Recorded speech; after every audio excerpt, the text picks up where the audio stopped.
Hello everybody, and welcome to another Vintage Cube Draft. I'm fresh on the heels of my first trophy of the new season, hopefully first of many, which is pretty exciting, and I'm looking to make it 2 in a row.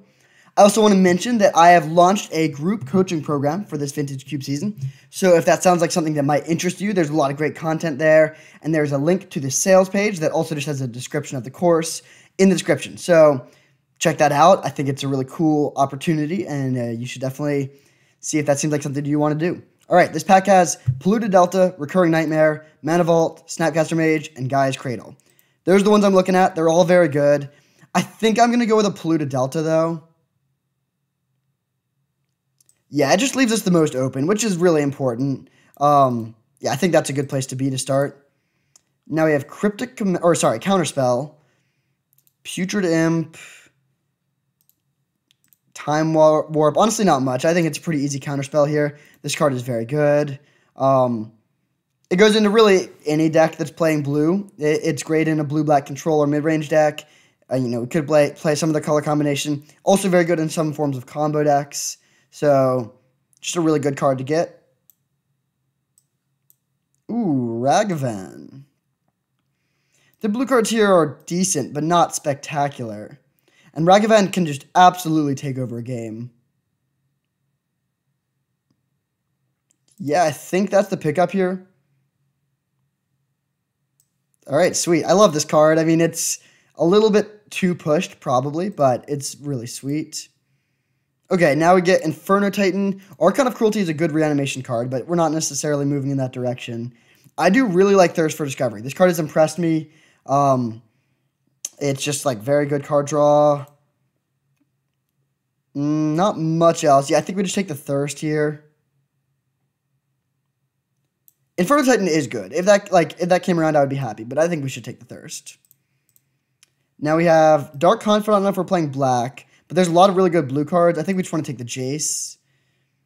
Actually, just this pack is great all around. Memory Deluge, Dark Confidant, Ancestral Vision, Scarab God, Jace, and Noble Hierarch, and Wheel of Misfortune are all like top tier cards in the format. But yeah, let's take the Jace. This card is very good. It's not great with counter magic, but it is very good with Thirst for Discovery. Okay, there's a Watery Grave and a Mox Diamond. I think I like taking the Watery Grave. We don't have any black cards yet, but it just really opens up our mana well. Mox Diamond is good, but this is, I mean, I guess it depends on how many colors we end up. If the mana fixing of this is very relevant, that's pretty sweet. But I think I'd still want to just take the Watery Grave here.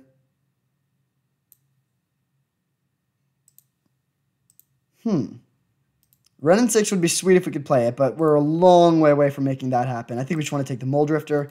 Chain Lightning is good too, but yeah, that's a really late, good card. Duretti is interesting. Lightning Helix seems a little too deep.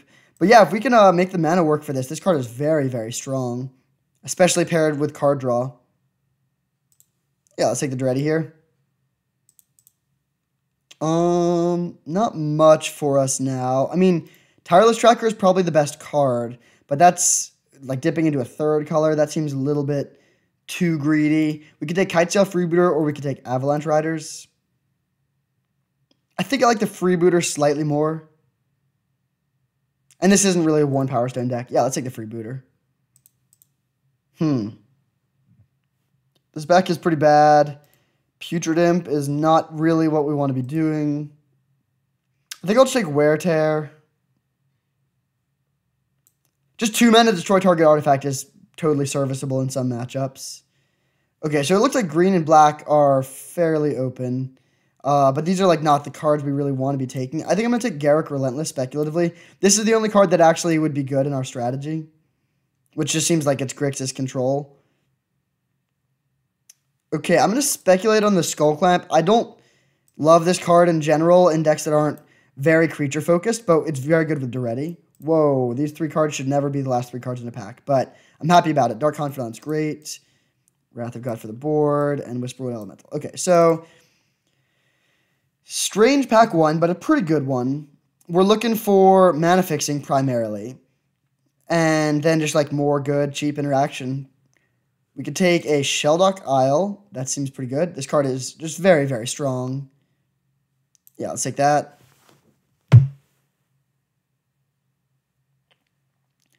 So, yeah, we have no red mana fixing, which is unfortunate because both of our red cards are extremely powerful. Still no red fixing. Wasteland, Shipwreck Marsh. I think we just want to take the Shipwreck Marsh here. It's very likely that we're playing both blue and black. Hallowed Fountain could help us to splash white if we want to do that. Actually, maybe that's better. Yeah, Shipwreck Marsh is just not that good. Fetchable lands are significantly stronger, and we already have a fetch that can find it. Okay, now there's another blue-black land that's sort of bad, but I think I'm just going to take the miscalculation. Very, very good. Cheap interaction. I think I like taking Shriekmaw here. I want to play with Inspired Idea at some point. It's hard to evaluate this card for me, but Shriekmaw is a really, really good one. Yeah, I think that's just going to be better for us. Ooh, Ashiok and Kolaghan's Command and Lightning Bolt and Dismember. Wow, really, really good pack, but we're taking the Ashiok. The only colors we are pretty much positive we're playing are blue and black. Like, we might not even play red. And then even if we did have good red and black mana, I think I'd rather have the Ashiok than Kolaghan's Command or Bolt anyways. But tough pick. I mean, Kolaghan's Command is really good, and if that wheels, I'll be very happy.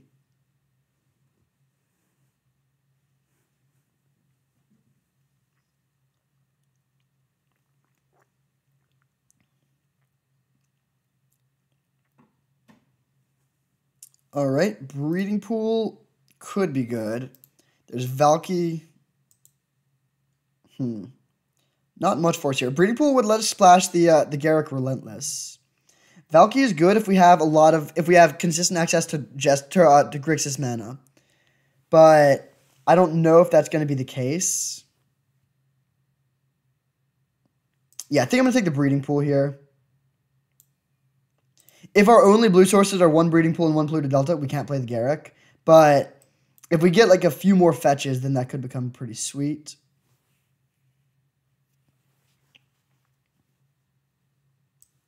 Don't think the Skull Clamp is making the cut. Although it is good with Garruk the Veil Cursed. Ooh. Fallen Shinobi and Inquisition of Kozilek in the same pack. That's really close. Fallen Shinobi is just broken.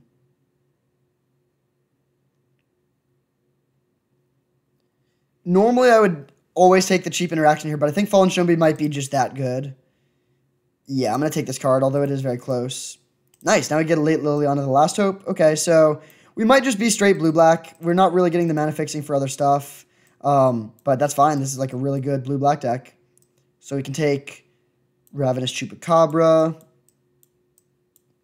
Late Wasteland. This isn't really a Torrential Gearhulk deck. It's not really a Yawgmoth deck either. Yeah, we'll take the Wasteland. So we did pass a couple pieces of blue-black fixing. Nice, okay. Darkslake Shores comes around. I think that there was one in the last pack that didn't come around, but that's fine. Getting one is solid. We have 3 dual lands now, so that makes the mana reasonable enough.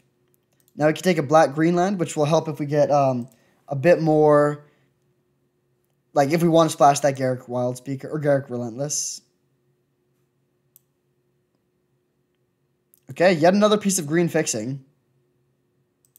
Okay, at this point, I actually think we do just, like, Maelstrom Pulse would be good too, but I think I'd rather take the fixing and then just, like, solidify the green card we already have. Wow, okay, yeah, lots of green, late green stuff. Leovold is not in the format anymore, unfortunately. But that would be a sweet card for this deck. Okay, Grist. Grist is awesome. There's also Force of Negation and Cryptic Command, but I think that Cryptic is going to be a little tough on the mana. Yeah, honestly, I'm just going to take the Grist here. It might come around. I guess we did get some really late. Yeah, if Maelstrom Pulse came around, Grist should too. In which case, what do we want to take? Cryptic Command, Toxic Deluge, or Force of Negation? Probably Toxic Deluge. We only have 6 blue cards. Yeah, I think I'm going to take the Deluge here. And then really hope that the Grist comes around. Okay, I like Narset a lot in this sort of deck. There's him to Torok, but that's pretty hard to cast. I mean, Narset's also sort of hard to cast. Yeah, we need a little bit more card draw. I'm going to take the Narset. Oko! Yes! Okay, that is like the best thing we possibly could have gotten. That makes me feel very vindicated for taking all these green lands. Yeah, that is an amazing pickup. Now we get a Bayou. Very good. That's fetchable off of Pluto Delta. I guess we could take, like, Suspicious Stowaway or Spellseeker, but yeah, we're definitely going to the Bayou here. Now, Ignoble Hierarch is a good accelerant for this deck, and then there's also Hissing Quagmire. What's our playable situation looking like? We have 10 lands, so we only have 16 spells. We have 1, 2, 3, 4... Yeah, we actually have a ton of green, and... Like, we have so many good 3-drops that are amazing to play on turn 2. We have 4 3-mana Planeswalkers, and we're hoping to wheel the Grist. So yeah, let's take the Hierarch. Now we can take a Hydroid Krasis. Pretty great late pickup. I would love to be able to play this Teferi.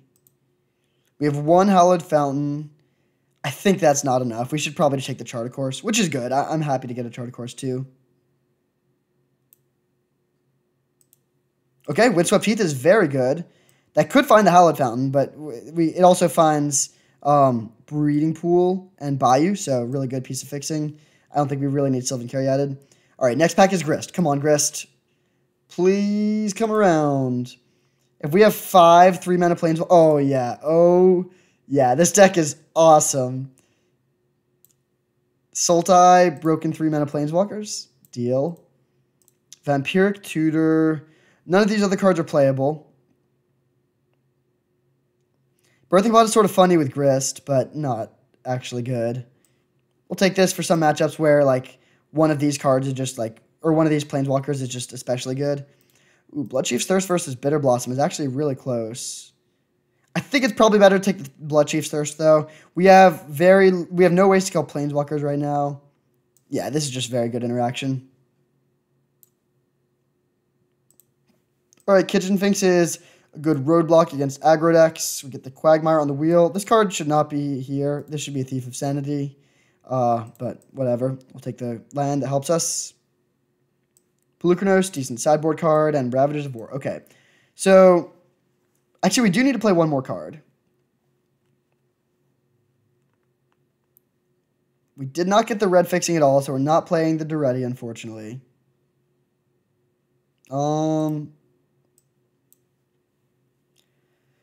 Let's look at our mana. Like, we could just play Augur of Autumn or Pelucranos or Kitchen Finks, like one of these double green cards. But I want to see if we have the mana to support that. So right now for green mana, we have 1, 2, 3, 4, 5, 6, 7, 8 without playing a single forest. Okay, that seems pretty good.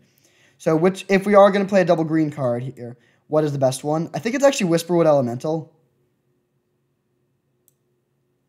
And then... we could play 18 lands, or we could throw in one more of these green cards. I think I'd rather just play Pelucranos. Let's see how this looks for colored mana. We'll sort by color. Very even. We have 11 blue cards, 10 black cards, and 7 green cards. So for green, we have 1, 2, 3, 4, 5, 6, 7, 8, 9. That seems fine. For black, we have 1, 2, 3, 4, 5, 6, 7, 8, 9. Seems fine. For blue, we have 1, 2, 3, 4, 5, 6, 7, 8, 9, 10. Yeah, that seems fine. Like, that seems good. I want to be able to play Counterspell and Narset and whatnot. And Noble Hierarch adds black and green, but not blue.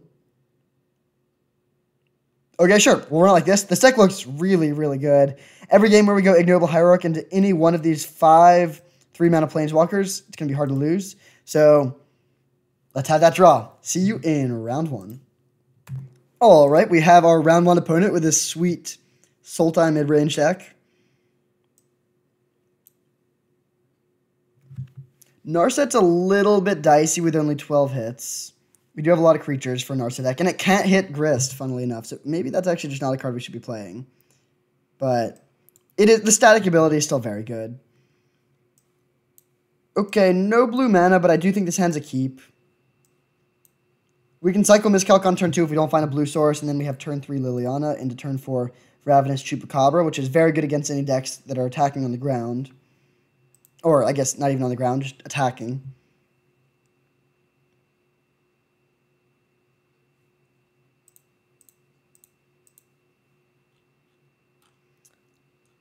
Opponent's on 6. Red Hot Chili Stump. Raging Ravine. It's a battle of the Jund Manlands. Ooh, good draw. Against red, they may have a burn spell to kill him, but still just gives us a way to play to the board on turn 2 and do something that they need to deal with in some way. That is a great thing to kill with Liliana.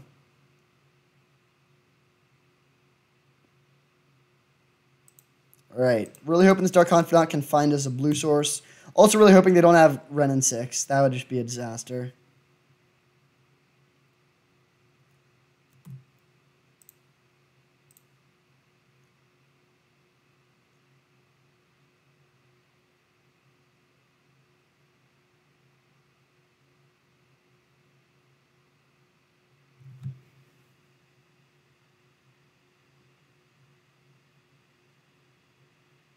Ready. Okay, that's pretty bad. We need to decide if we want to kill their Liliana, or, well, yeah, we need to decide if we want to use Liliana to kill their Elvish Mystic and cut the mana, or kill the Construct so we can attack their Duretti. It depends partially on what we draw. Okay, finding a blue source there is good. We could go Noble Hierarch, or Ignoble Hierarch, swing for 3 at Duretti. But I think it's better just to get Liliana going as soon as possible. They missed a land drop. If we play Liliana and plus, then they can kill our Dark Confidant. I think I'm just going to kill their Construct and hit their Duretti. It does mean they get this extra mana for a turn and when they just miss a land drop, and I would like to cut them off of that mana, but I think that keeping Dark Confidant going is really, really strong, and it looks like their deck is sort of fair, so I think we can just outgrind them. If they were like ramping into a combo or something, then I would be more concerned with killing this Elvish Mystic. So next turn we can go Ignoble Hierarch to make this a 3-power attacker, which would kill Duretti, and kill their Construct, and then play Ashiok. Or maybe just hold it Miscalculation, depending on what they get on the board this turn.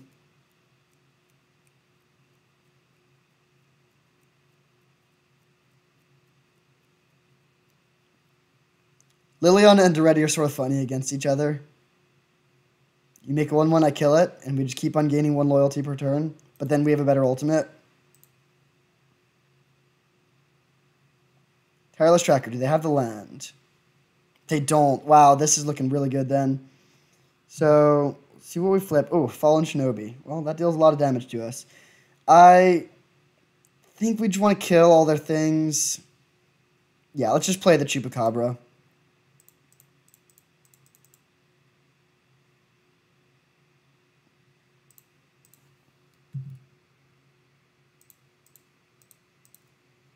So we'll put the Duretti down to 1 loyalty. We're just pulling further ahead every turn, because we're drawing 2 cards a turn, and we're hitting land drops, and our opponent is doing neither of those things.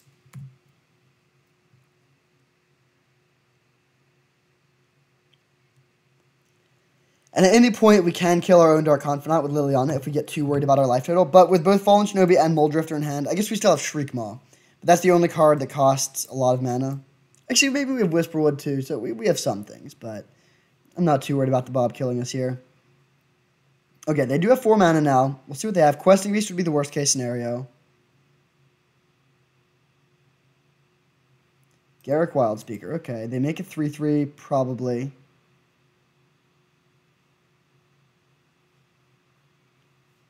And then we can go Ignoble Hierarch and swing for 3 with Ravenous Chupacabra.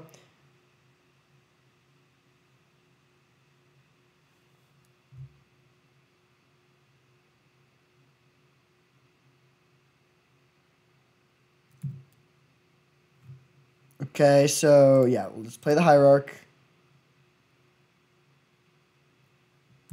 Attack. And I think we're going at Garrick here.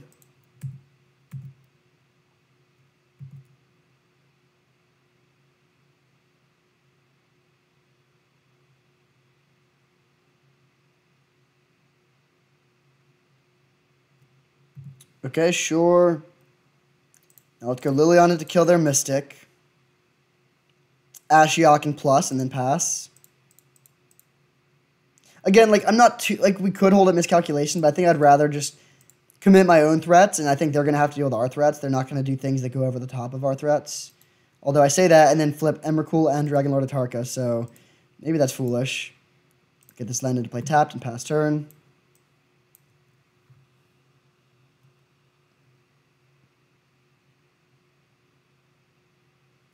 They can sacrifice their Duretti and their Construct to kill our Dark Confidant if they want to. I'm not too afraid of that. We can also minus Liliana to bring back Chupacabra if we need to kill something.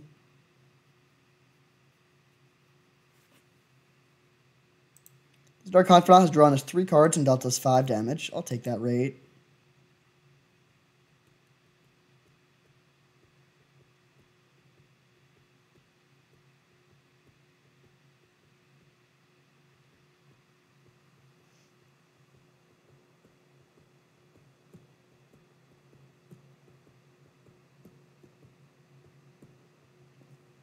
Worth noting that we could play Hallowed Fountain as a way to let Windswept Heath get us a second blue mana if we already have our breeding pool in play.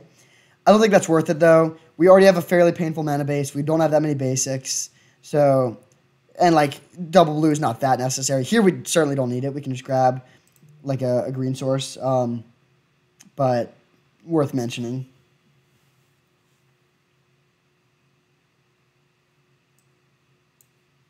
It's a bit of a bummer that they know about the Fallen Shinobi. That will definitely change the way they play to some extent.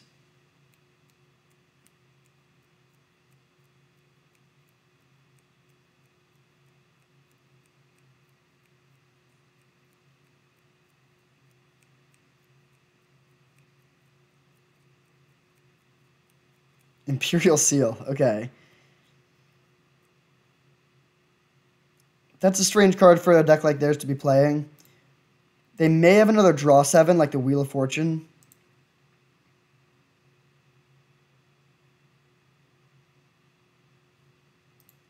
Actually, in 2 turns, we could just put Dragonlord Atarka into play. That's sort of sweet.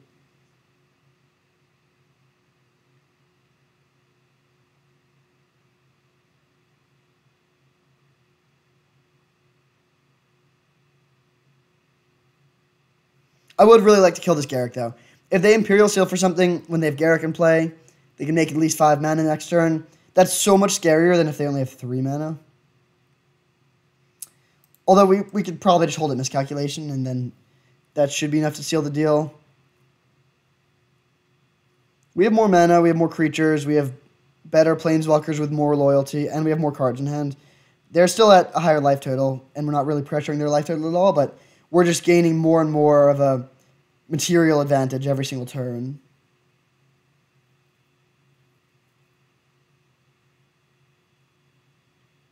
Okay, so they do decide to... Oh, wait, for some reason I thought that... Yeah, it's Grist that's a -2, so Duretti does live. Little unfortunate, but that's fine. Dark Confidant has done a good job for us already. So the fetch line they know about is Pluto Delta. We want to play that one first.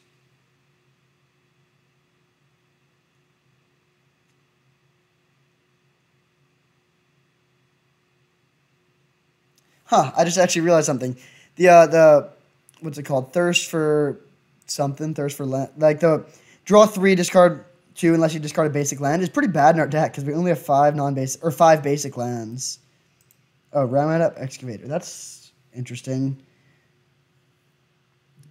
We're gonna want to grab this Chupacabra here, I think, and kill this and then kill the Duretti. We could try and threaten Liliana Ultimate, but I think there's a good chance they found a removal spell for the Liliana with the Imperial Seal. So let's get back the Chupacabra. We'll play the fetch land that they know about. Play this. to kill their excavator. Then attack the Duretti to kill it.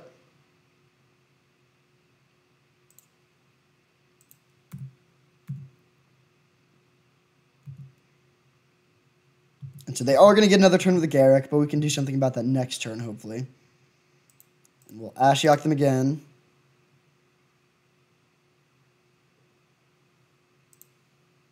Huh, that's sort of funny. I don't know if they were thinking about the Imperial Seal, or thinking about the Ashiok when they played the Imperial Seal or not, but not a very impressive line. Their deck seems a little scattered. Like, how are you playing Ugin and Emrakul and Dragonlord Atarka and, like, no ramp? And then a random Wheel of Fortune with no clear synergies with it. Just Jund cards, Jund playables. But some of them might not actually be playable in this deck. Renin 6. That can kill a Noble Hierarch. I think it's worth countering this, actually. Yeah, because I want to have multiple creatures on board to maximize the chances of getting a Mole Drifter hit in. I mean, a Fallen Shinobi hit in. And I'm just going to grab an island to make sure we have more fetchables for the Windswept Teeth. I don't think we need a third green source or a fourth green source. Or a fifth green source. We already have 4. Counter this. And pass.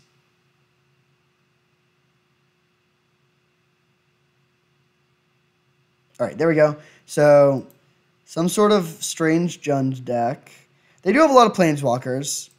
If they get like Fetch Land, Renin 6 going early, that could be bad for us. We don't have that much of a sideboard. We could bring in either of these if we want to.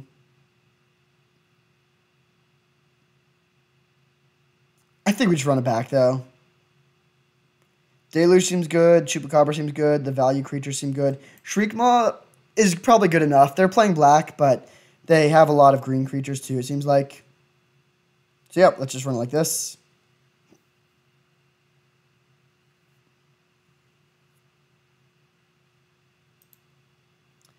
Even if this is just draw 3, discard 2 at instant speed, it's somewhat playable. But that does actually mean we should save our basics with this in mind. I'd much rather play Duretti than this if we could, but we don't have the mana for it.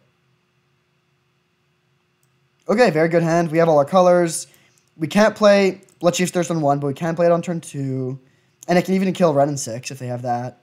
And then Grist is just an absolute house. She's better if you have a creature in play already, so you can immediately -2. But still good on her own. Looks like they do have a 1-drop. That's unfortunate, but not the end of the world. No Mana Elf, at least. Maybe they have a Thoughtseize. If they go Thoughtseize or Bloodchief Thirst into... okay, they don't have Thoughtseize. If they had Thoughtseize Bloodchief Thirst into Renin 6, that would be pretty bad. Oh, I guess they're playing Imperial or Vampiric Tutor for Renin 6, but then we can just kill it. So that's even on cards. Like they go down a card with this, then up a card with a Renin 6, and then we just enter for 1 mana. So we both end even on cards, but they're spending 2 life and 3 mana on it, and we're spending 1 mana. So that is a positive exchange for us. I just assume they got Renin 6. Maybe they'll get like Hymn to Torok or something here. Okay, yeah. Looks like it is Renin 6. Sure.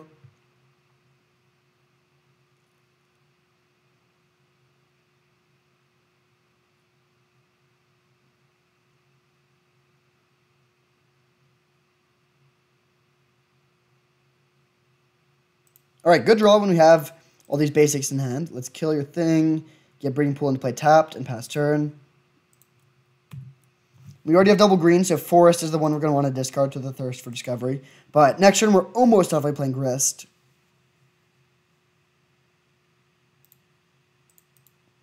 You know, maybe we should have cut Pelucranos because they're playing Jund, but I guess we haven't actually seen that much removal that effectively answers Pelucranos from them.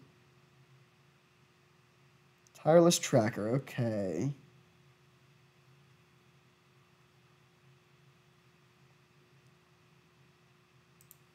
All right, we'll play land, Grist. Now the problem is we're going to need to probably chump block this.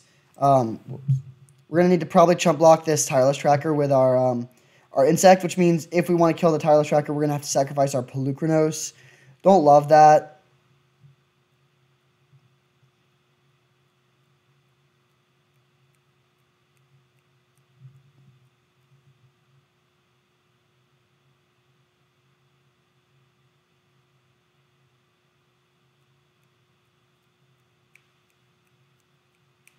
Oof. I guess we knew they had that fetch land because of Ren and 6, but still really good value for them.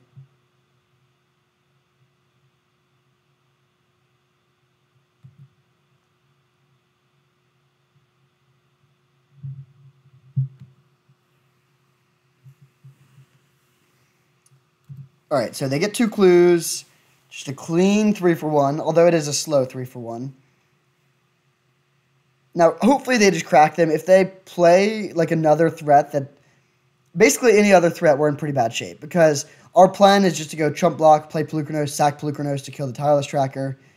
And then we'll just have a Grist with 2 loyalty and no board. Looks like they do have another threat of some sort. Oh, Thran Dynamo. Okay. Well, I mean, alright, I guess I understand the Ugin stuff a little bit more now. And if they have an Ugin in hand, we will die to it. This is probably just cracking a clue, yeah.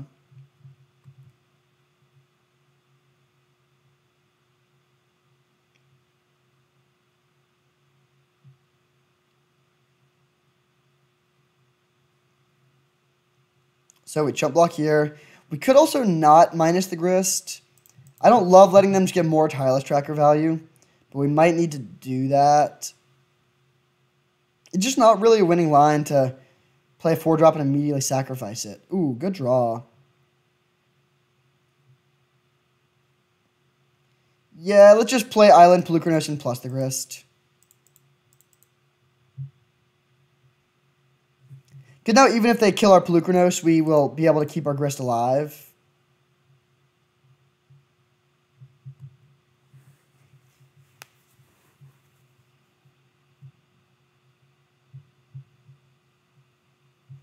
And it's pretty likely that we'll be able to trade Pelucranos with Tireless Tracker just by blocking. If they played another fetch land and then cracked all 3 fetches, then their Tireless Tracker would grow to 6 toughness. But even then, we could just block with the Insect and the Pelucranos. The thing that we need to dodge is just like Ugin here or something. Like they could just... Oh my gosh, they had another fetch land. Ugh. Yeah, I don't think we can win this game. Almost definitely.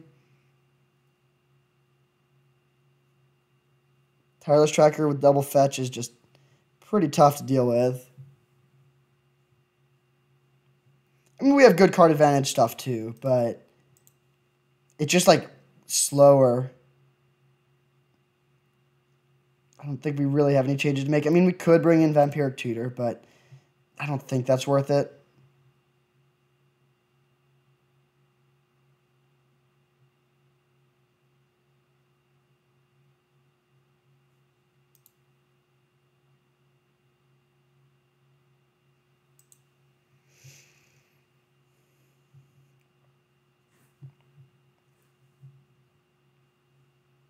Tybalt. Okay. That's not that bad, actually. We can kill that with Grist. They can minus this to kill our Pelucranos.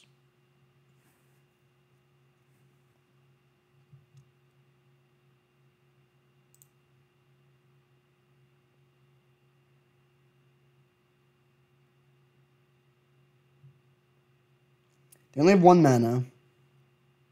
But they have like so much mana in general. Yeah, I think this is going to be very tough for us to win. But we can beat their current board.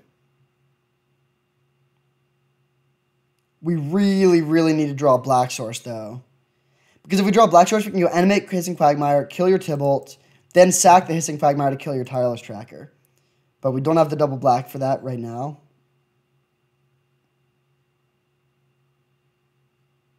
Okay, well, we can't do that anymore.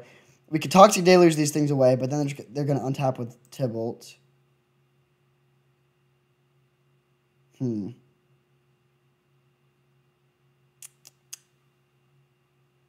How can we possibly win this game? Guess we need to play Chart, of course, here.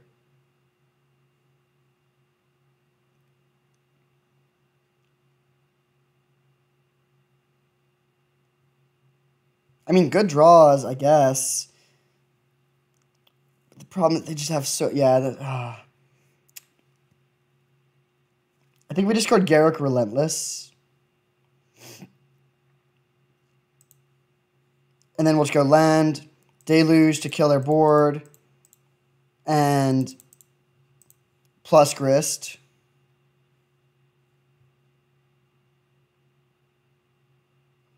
It's been surprisingly difficult to just have a creature. There hasn't been a single time where we've been able to minus Grist since she's been in play.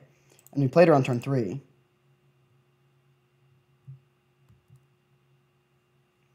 Mill over Whisperwood Elemental. So we can kill their Tybalt, but again, if it wasn't for the clue tokens, I think we would be okay. But they have essentially 5 cards, and then they're going to drop to 6. They have Tybalt, they can cast our Pelucranos. We could maybe just, like, cheese out a win with Ashiok. If they just flood out a little bit and we happen to plus into all their win conditions.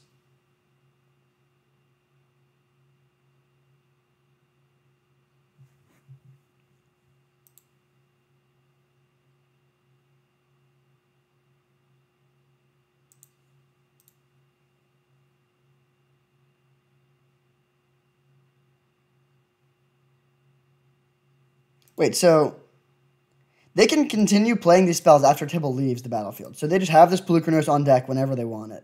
That is pretty brutal. We have Shriekmaw to deal with it, but that's like...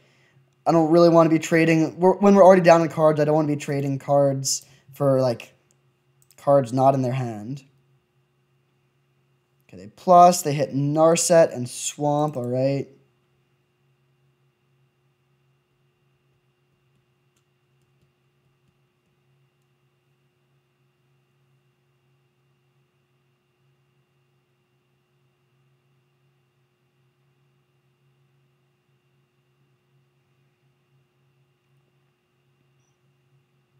Six mana, 7 mana, 8 mana, Ugin, 9 mana, Emrakul. Okay. The good thing is that Shriekmaw does kill this, and they can't really get around it. Like, it can't target our insect or anything, but they can discard it to Thirst for Discovery.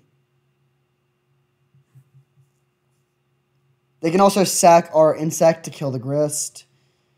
They could just hardcast evoke Shriekmaw, then miscalculation. They have a lot of ways to mess us up here and probably win the game. But, yeah, I mean, I don't know what the but is there. They probably... Like, it's not 100% over if they just draw mono lands and we top deck really well, but it's really not looking good. In terms of sideboarding, I honestly kind of want Kitchen Finks. It seems like there's a lot of Planeswalkers here. Kitchen Finks would have been really good at defending our Planeswalkers and, like, being something to sack to the Grist. I don't really know exactly what I want to cut, but it does seem like Kitchen Finks is decent here. If we'd had a Kitchen Finks in this game, we could have killed their Tireless Tracker, and then things would not have gotten so out of hand.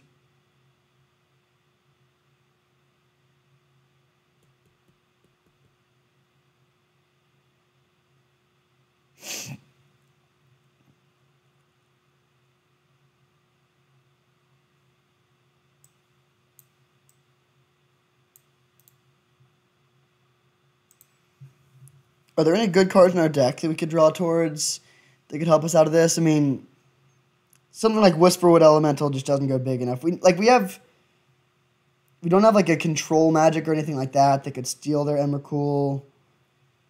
Don't have Maelstrom Pulse. Oko could maybe do it. Yeah, I guess if we drew Oko, turn their Emrakul into an Elk, they don't have a good answer for it. That's one way that we could get back into this game.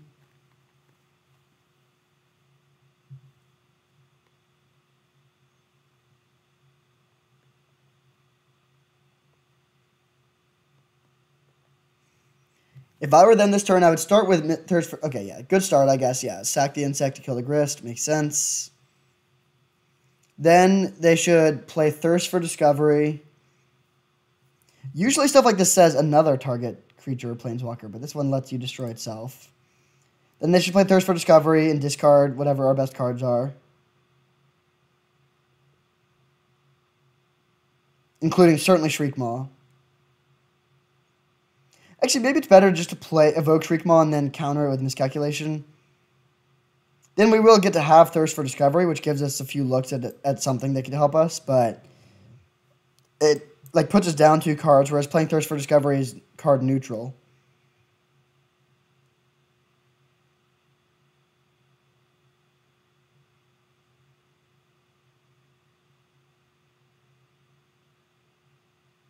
Okay, so they do just go for this land. That's fine.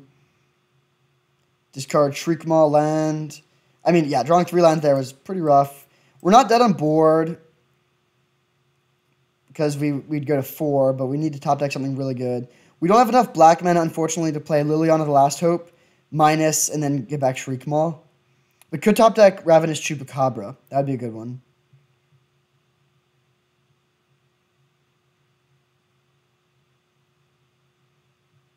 And we get 2 looks because we can cycle Miscalc.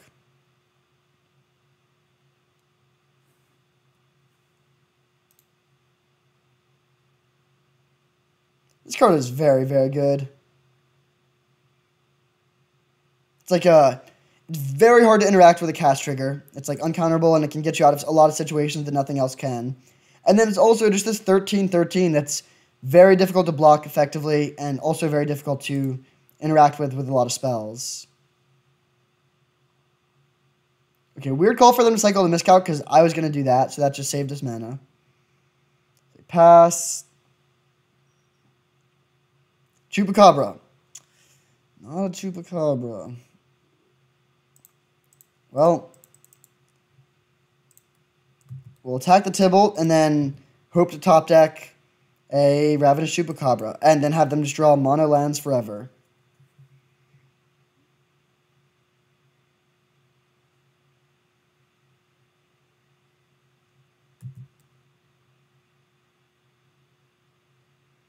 Also, I think this is game 2, so they're going to have a hard time winning game 3, assuming they do close out this one.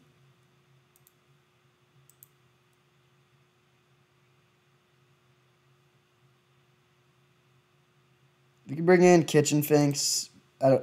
Entomb? I do not understand our opponent's deck at all. I think they had a Recurring Nightmare. But they're just like Entomb and Thran Dynamo in the same deck. I don't know if I would ever do that. But, I mean, we're getting crushed by it right now, so maybe I should be in their course.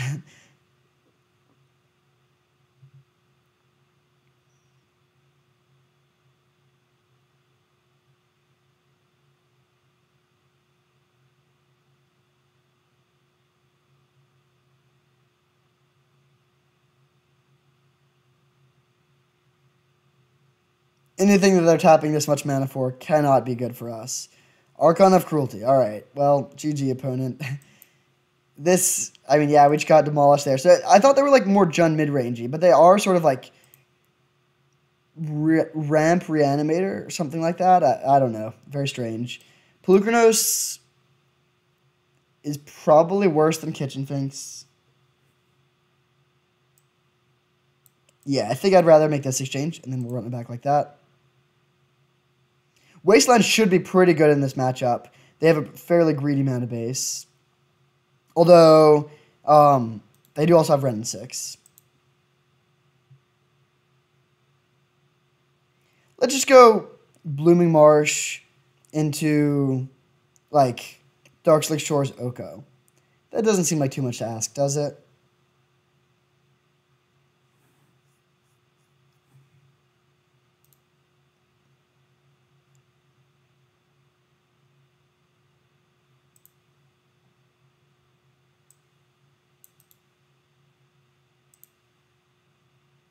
Maybe we cut Narset. Actually, yeah, we probably should have cut Narset instead of Pelucranos there, but I think it's fine. All right, we'll keep this. Not the best hand ever, but not bad.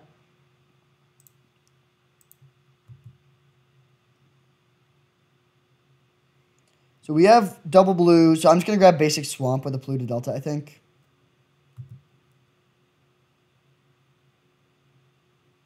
Oh, no, they don't go to discard. Okay. I'm totally fine with being wastelanded here. We have plenty of lands.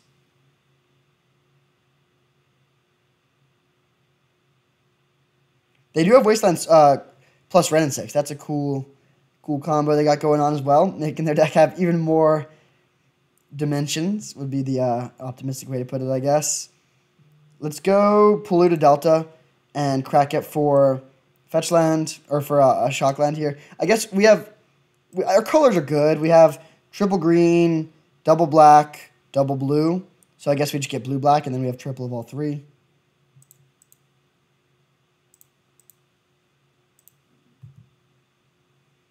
Miscalculation versus Jace. That is pretty close.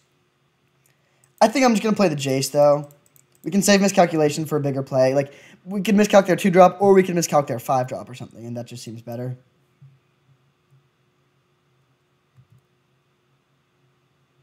Jace will also flip very quickly. If we draw fetch land, we can flip him immediately. But if we don't, we can still just go Grist plus, that's 3 cards in the graveyard, Jace to 4, and then flip the Jace the turn after. Opponent, you got to play faster. Like, you're going to time out if you keep on being that slow. So let's go this land, Grist, and pass. Whisperwood would have been a pretty good draw, but it's fine.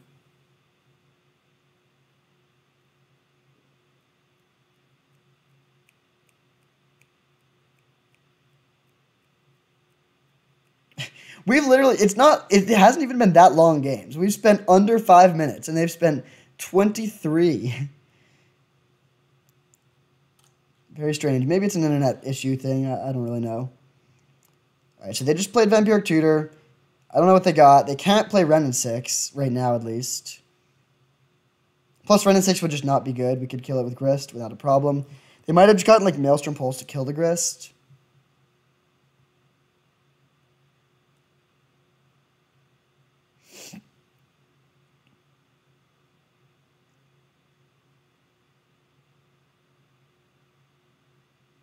Okay, I mean, if they have, like, Entomb into Reanimate, that could maybe do it, but we still have the Grist, so I don't really think so.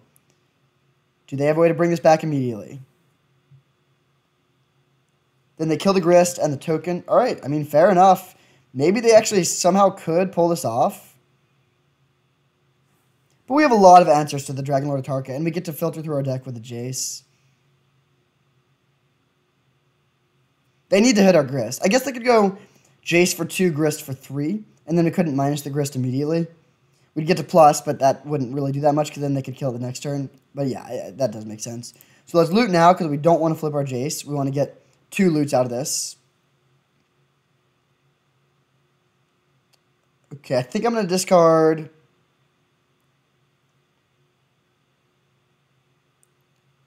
Deathcap Glade. Yeah, we'll discard that. Okay, there we go. So let's flip this Jace.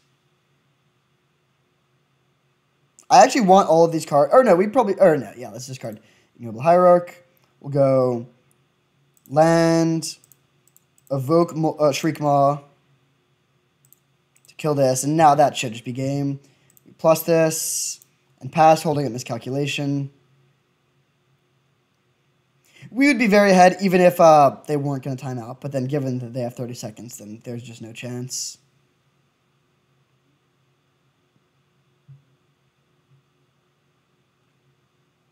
That doesn't work the way you want it to, opponent. I mean, I guess you get to hit the Jace for 3.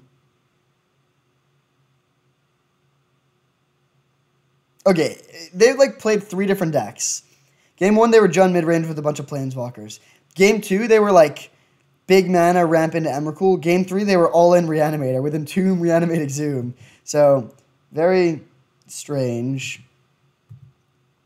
They have 8 seconds, and we're at 19.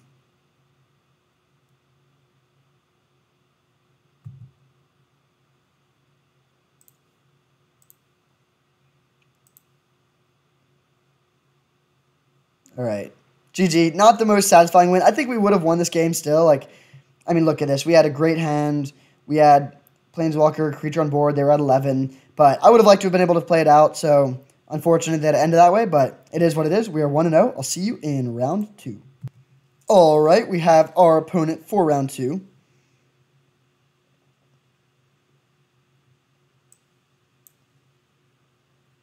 We win the die roll, 5-3. Great hand, too. Let's keep this. We have turn 2 Dark Confidant, and that's just like the best thing you could ever do, basically. I mean, maybe not quite, but turn 2 Bob on the play is very, very good against a lot of decks. Ooh, no one... Okay, good. If they played like Kithian, then that could really pressure us through the Bob. But we'll play this and pass. If they have Mana Tithe, that sucks, but I'm not going to not play my spell. Okay, it worked. Now, if they want to answer this, they have to use mana on their turn, and then we'll have more good threats to follow it up. Plus, Pelucranos and Whisperword are very, very good against white decks in general.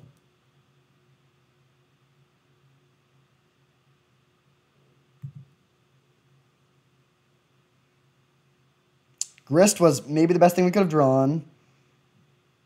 So we'll go land, Grist, and pass.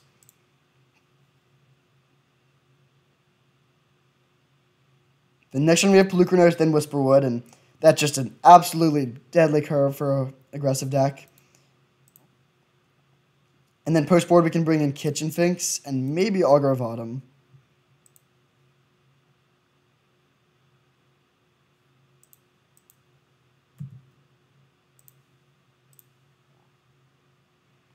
It's a little sad to mill over Garrick. That would have been a good draw for sure, but I still think we're in a very good position.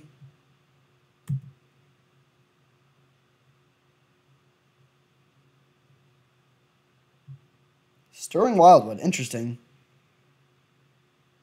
All right, yeah, I mean, I feel a little bad for the opponent. We're just like, they're playing checkers, we're playing 5D chess over here.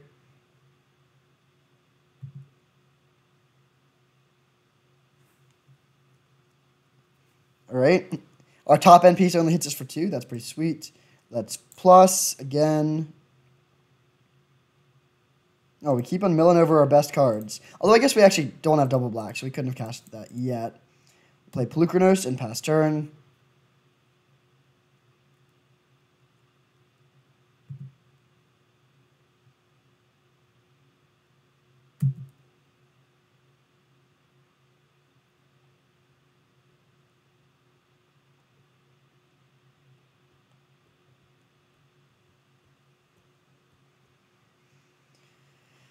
The only way they could get back into this is if... Well, it starts with them having an Oblivion Ring or something for the Grist. Because the main way they would get back into it is via flyers. But Grist could just kill whatever they play.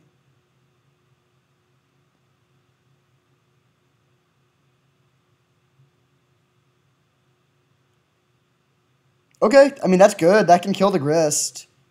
Actually, that's quite good. I still think we're very ahead, but I'm not happy about that.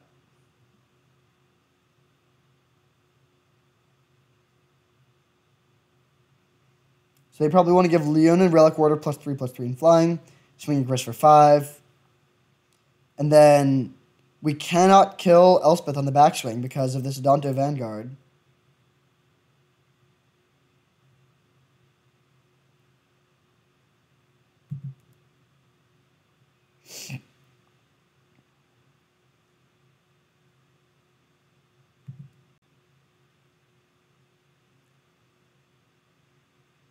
Wasteland is interesting. I don't think we want to use it right now, though.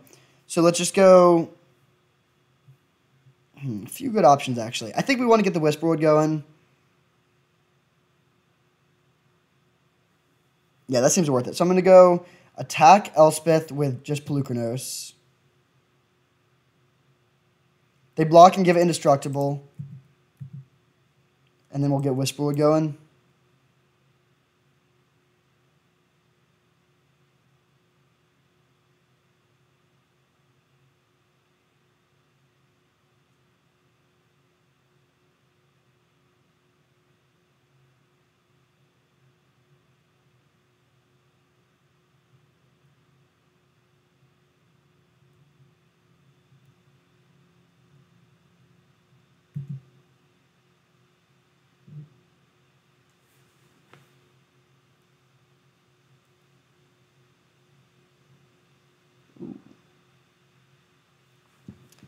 All right, so they block and they do give Indestructible, sure.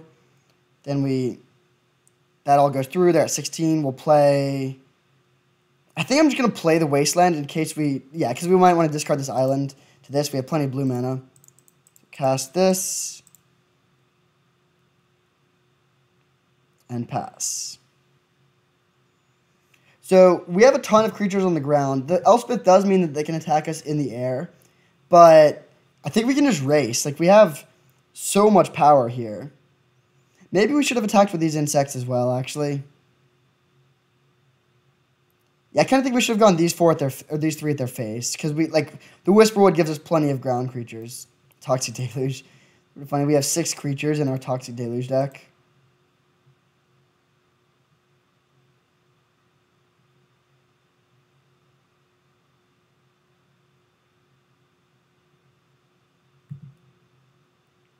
They make another 1/1, so they're not going for attacking us in the air. Pass.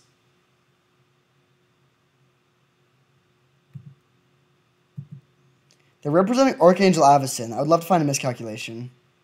Or just Counterspell. I forgot we even have Counterspell. Let's play the Freebooter just to take a look at their hand. Or do we want to just Wasteland them, actually? Yeah, that seems good. I'm going to Wasteland them. And then they'll play their Archangel Avacyn in response, and then we'll just pass and then make an attack next turn.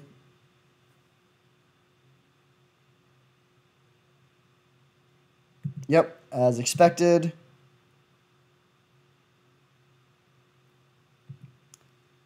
Then we're going to go Kitesail Freebooter, take a look at their hand. Then play Jace and play Sheldock.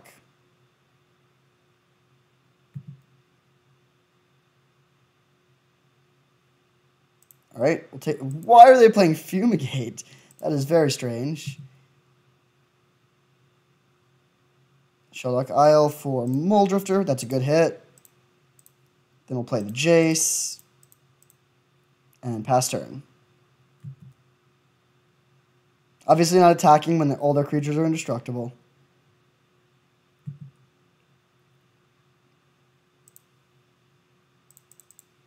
So they have Recruiter of the Guard and a land, but if they play Recruiter of the Guard, they only have 2 mana left over, so I'm not too worried about that.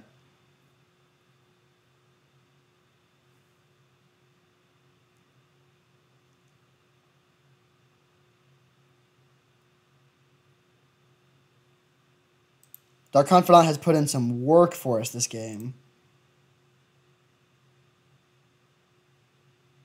He's really the only reason we're ahead. Like, Grist looked like he was going to be good, but then basically just made 2 1/1s and then died. And then we milled over these 2 cards, and, like, Pelucranos has just been a beefy boy. They hit us for 4. That's fine.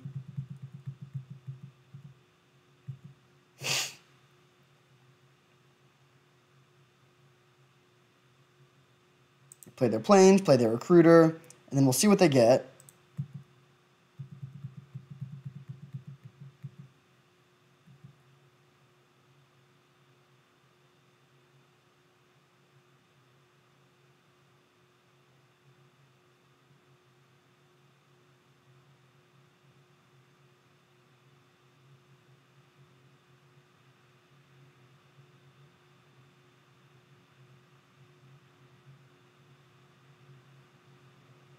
Really, the only thing that would be scary here is Flyers.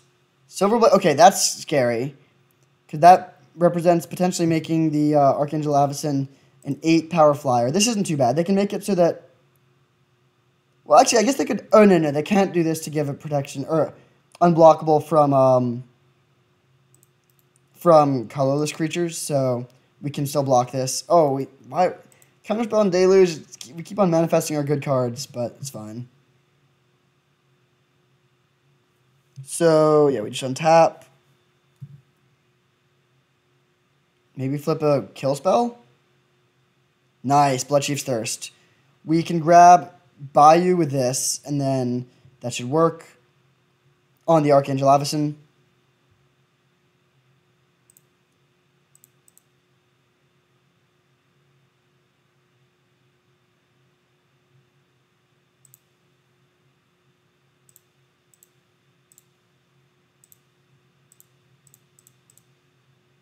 Actually, do we want to kill the Archangel Avacyn or the Elspeth instead?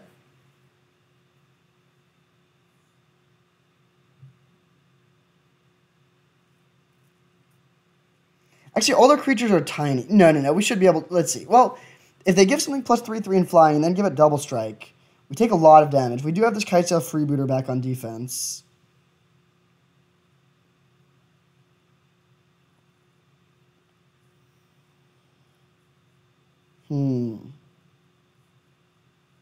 We have Mole Drifter at instant speed, though. And we can shrink a creature. Okay, let's go...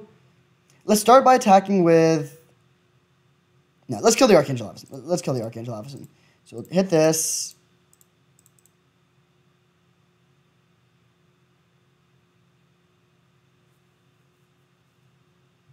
Then we attack our opponent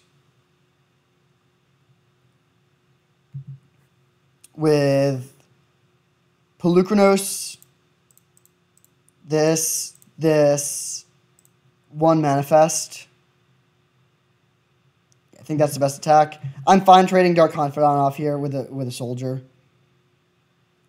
We have enough cards, especially with the Mole Drifter and the Hydroid Crisis.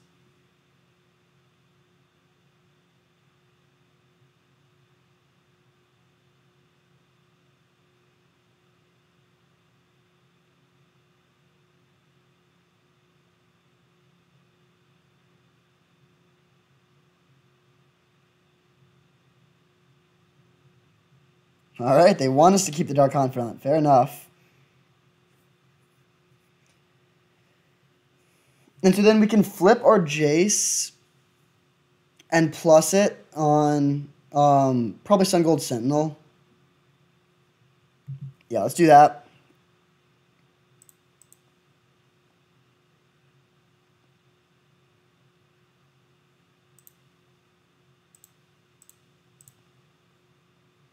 And then we'll pass, and we have Mole Drifter available as an emergency blocker if we need it.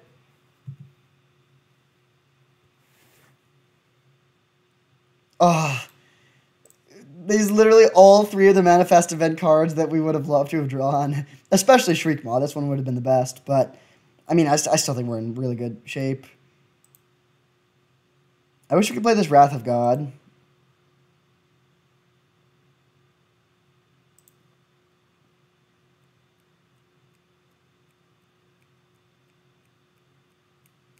We did draw basically perfectly this game, so the fact that it is somewhat close is not a great sign. Their deck may be better grinding than I gave it credit for, and flying is certainly a problem for this deck. We have a lot of beefy ground creatures like Whisperwood and Pelucranos, and later Kitchen Finks post-board, but Archangel Avison and Elspeth Knight Errant are both good.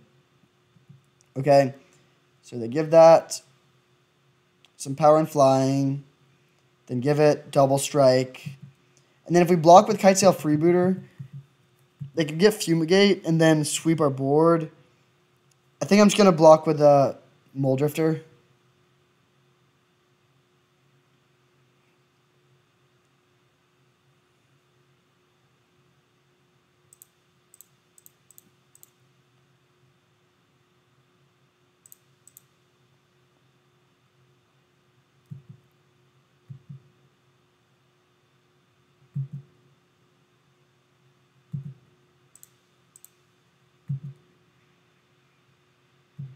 That would have put us to 1. And now we have so many creatures. We're going to have to force some very defensive blocks here, especially because we can flash back Bloodchief's Thirst.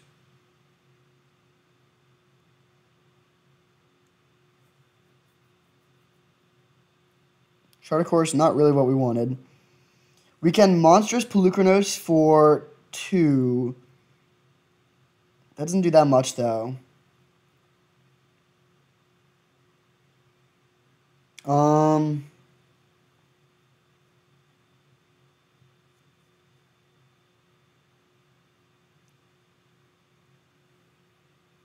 This is really close, actually.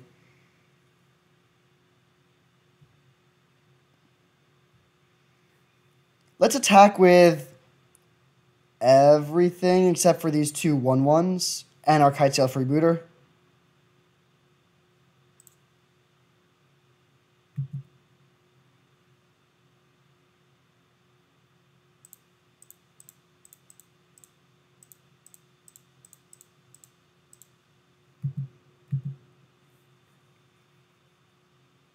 So they're going to have to lose a lot of their board. We want to kill their creatures before they can just give them all indestructible with Elspeth.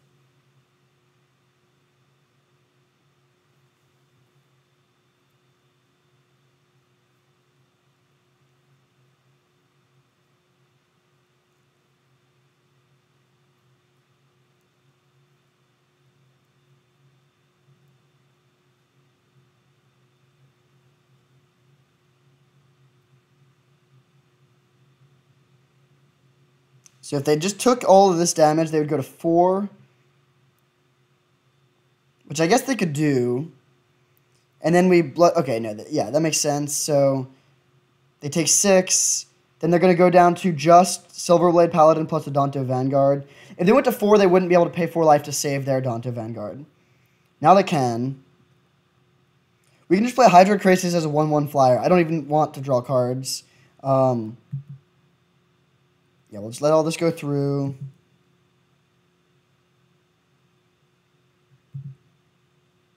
Then let's go Flashback, Bloodchief's Thirst to hit a Danto Vanguard.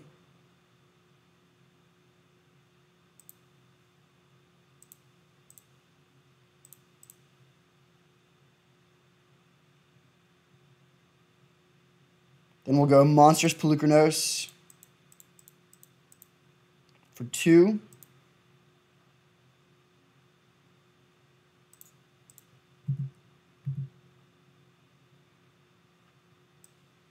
And no reason to play Ignoble Hierarch. I'll hold it just in case they have some other board sweeper or something. Manifest an Ashiok, alright. So, obviously they're dead on board unless they have something very drastic here. Alright, so we take down game 1. Another really long game 1, but we do get there. So, playing against basically mono white. We didn't see any green cards, but I'm sure they have something if they're playing Sterling Wildwood. We definitely want Kitchen Finks. I don't think we want Narset. Thirst for Knowledge is a little bit medium. But I don't think Augur of Autumn is great. Although, it's fine. It blocks, and it does let us play lands even if we don't have Coven. And then I actually think Vampiric Tutor is good when we have Toxic Deluge in our deck, which is just the best card by so much in a lot of matchups. We could cut Counterspell and then cut an island. Counterspell seems decent, though. Are there any cards that are worse? No, let's cut the Counterspell. And then exchange this island for a... Let's see, we brought in a double green. We brought in 2 double green cards. Yeah, let's add 1 forest. All right, we'll run it like this.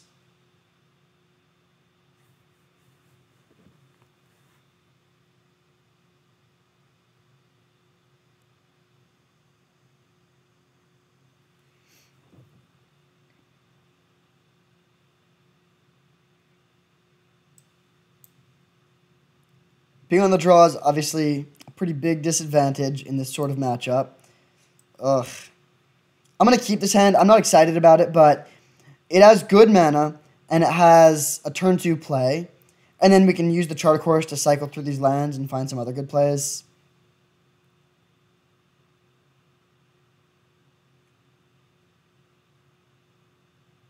Opponent's on 6, at least, maybe down further. Okay, they do keep 6.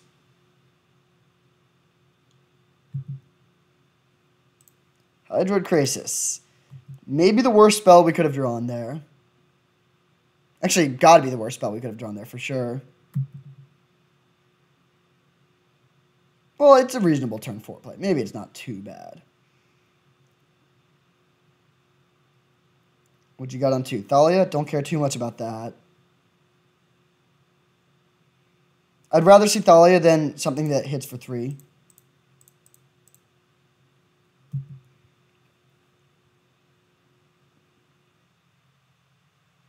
All right, well, we'll take the one thing we can take, but that's a pretty good hand. That is definitely scary. We need to find Toxic Deluge. Actually, it's very, very good. removal is incredibly ineffective against their hand. We don't have any removal right now, but like that's like normally the thing we'd be trying to draw is removal. Now it's pretty much just Toxic Deluge. They play the Vanguard. We don't have any good blocks. Miscalculation. I think we got to play Chart Course here, unfortunately. I would love to be able to hold it miscalc, but when you're behind on board, the draw go game is not really one you want to be playing. On the bright side, we do have double blue, double green, and double black, so that's sort of fun. Draw 2. Give me the Deluge. No Deluge.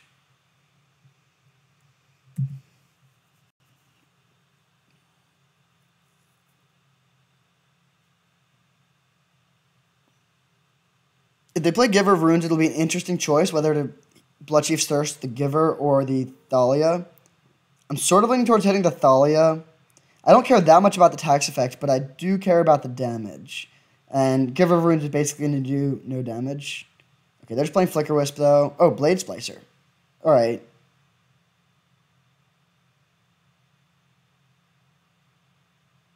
Grist, good draw. Does this cost 3? Yes, that's sort of sweet. So we can go Grist, sack our dude to kill their Thalia, and then kill their Golem, and then they only have 4 power. I think that's the move here. Given that we're going to be sacking anyways, we might as well just hit them for 1.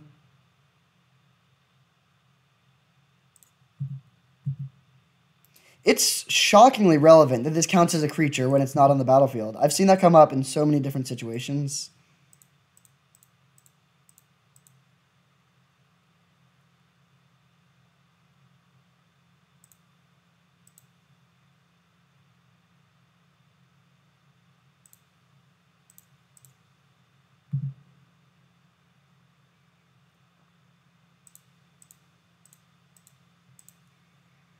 So they hit the Grist for 1, they hit us for 3, and then they'll play... I guess they could just Flicker Wisp the Blade Splicer. That's pretty bad. But we're still like looking to draw towards Toxic Deluge.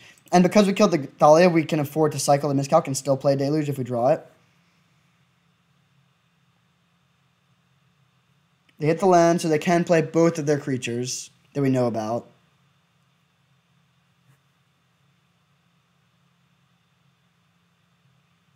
They make the obvious attack here. We fall to 10.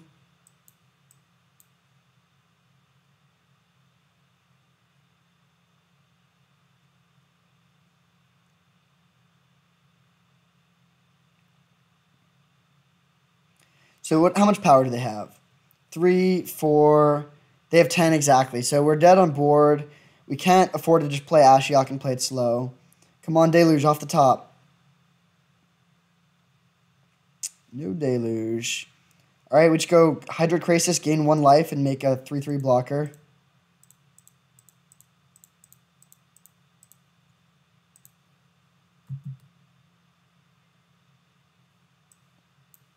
All right, well, looks like we will fall in game 2, and we'll have to decide this in game 3. I mean, it's not 100% over, but it's pretty hard to imagine. I mean, I guess if we top deck Deluge and then they just draw a couple lands in a row, we're fine. But we have a 1 in 25 chance of top decking Deluge. I guess sort of close to 2 in 25 because we can cycle the Miscalc, but still not looking great. They can banish like this and then put us to 1. Oh, yeah, then Deluge isn't even an out. I don't think there's anything we could draw. We don't have, like, Rat Tusk or anything like that. They have a flyer, so clogging up ground is not enough.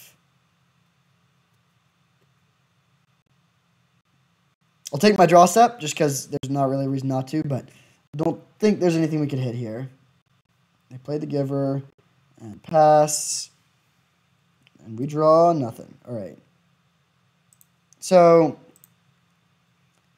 yeah, I mean, this is really going to be Toxic Deluge dependent. We don't have that much removal. Do we want to make any changes? I don't think so. I like having the Vampiric Tutor to find the Deluge. I don't really want to have these blue cards.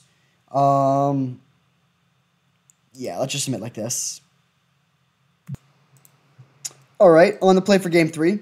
Hoping to have a hand with 2 lands. Oh, this is so painfully close. If we draw 1 land, this hand is phenomenal. Turn 2 Bob, and then lots of removal to back it up. We have 16 lands out of 33 cards, so it's almost exactly 50%. I think if we hit our second land drop, we're basically 100% to win. But if we miss our second land drop, we're in really bad shape. If we hit it, even if we miss it on the first turn, but hit it on the second turn, I think I'm gonna risk it. I wouldn't keep just a 1 land Bob and bad cards hand, but this hand is actually perfect. Lots of removal spells, lots of value plays. Liliana is amazing. Yeah, I think it's worth the risk. I wouldn't fault someone for shipping this, but it's not like we have a huge advantage. If we're on a mulligan, maybe if we go to 5, and this basically means if we hit a land drop, we win. So I'll take that 50% chance of just winning, and then I still think if we hit our land drop on turn 3, we're probably still slightly favored. Giver of Runes, okay. Come on, deck, give me the land. Yes. All right, never didn't have it. Dark Confidant. We can address this Giver of Runes later. It's not a Mother of Runes. If it was Mother of Runes, we would probably need to kill it immediately, but luckily that is not the case. Thali would be a little bit annoying here. Okay, they're attacking. We'll definitely take 1. Good attack. A lot of people, for some reason, just never attack with Giver of Runes. Okay, we can kill that with Liliana. Land, land, land, land. Yes. We did take 3 there, but that's fine. We'll kill the Seasoned Hallowblade. They sort of get punished for attacking there. That's sort of funny. Plus on this, pass turn. And I'll attack for 2 because I'm still not interested in blocking. I don't want to go super low on life, but I feel fine at 16 with all this removal to back it up. I still think we haven't seen a single green card.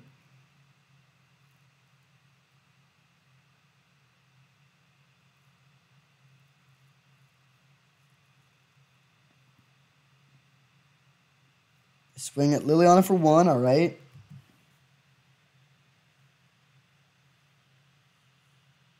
Leon and Relic Warder. All right, that is fine. So we'll flip a land, hopefully. Ugh, no land. I want to play Augur of Autumn. I think it is just a good play, too. Neither of these creatures are cards that we need to kill immediately. And this gives, if we hit land here, that's a huge win.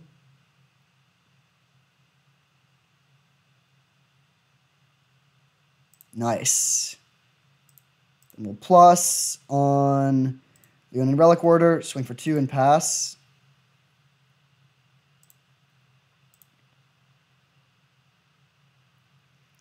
This Dark Confidant is going to hit us for 3, but Kitchen Finks gains us life, so that helps offset that a bit.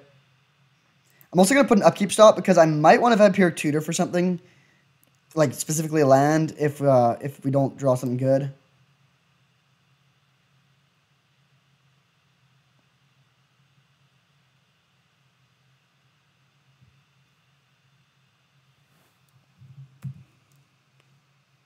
They don't have any attacks. So we're going to take 3 down to 12. Nice. We draw a land. We can't play a land for turn, but that's okay. Let's go Hardcast Shriekmaw on the Giver of Runes.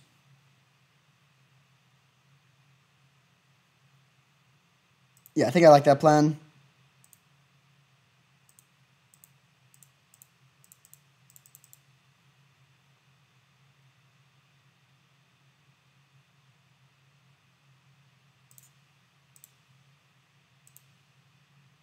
Vampiric Tutor is sort of fun with Augur of Autumn. You can just play Vampiric Tutor and put a land on top and then play it. Okay, they give this protection from black. That doesn't matter. This Liliana is threatening to make it towards ultimate. I don't think I want to attack here. I mean, we're definitely not attacking with this. We could swing for 2 with Augur of Autumn, but I think I just want to hold down the fort. This is not a racing game. This is a game where we're just trying to survive and continue to accumulate value. Incoming Gate plays Incoming Gate. Yep, that makes sense.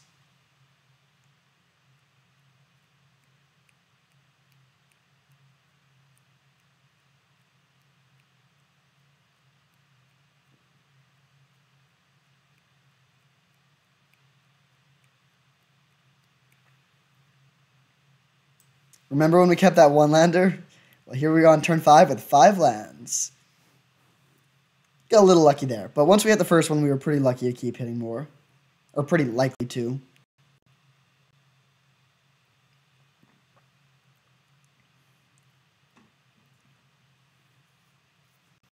You could play Elspeth. Okay, they don't have Elspeth. They could have either hit us for 6 or killed our Liliana. Either one of which would have been pretty bad. Okay, this is a strange attack. Part of me wants to just trade off the Bob at this point.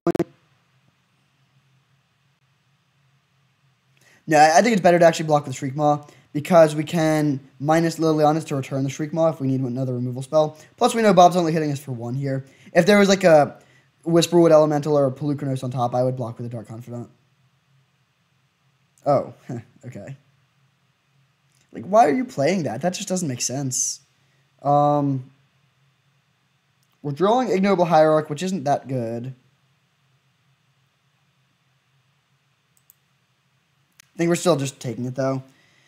And then we have a few options. We could minus Liliana and bring back Augur of Autumn and then play Vampiric Tutor and hit a land drop. But I think I'd rather just play Hydroid Krasis.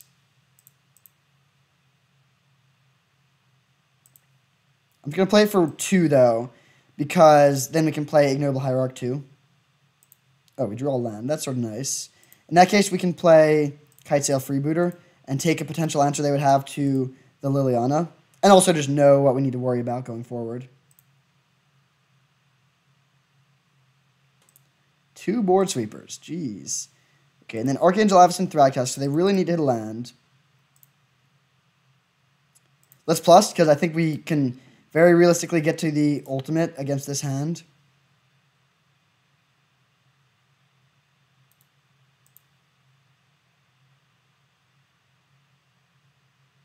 No play. All right. Well, let's plus this again. I'm not even going to attack here. I just don't think there's any need. The Liliana ultimate will win the game. Let's just play Kitchen Finks.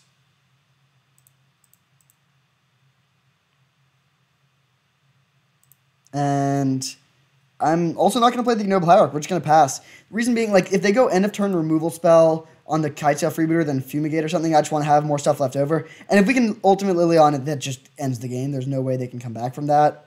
Or at least there's no way they can come back from that ultimate backed with a little bit of removal. They could race us in the air with flyers, potentially. But, yeah, I mean, this is just not going to work at all for them.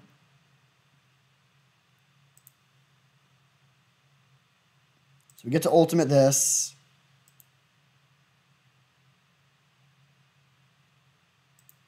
Play tapped land and just pass. I guess there's basically no reason not to hit them for 2 here.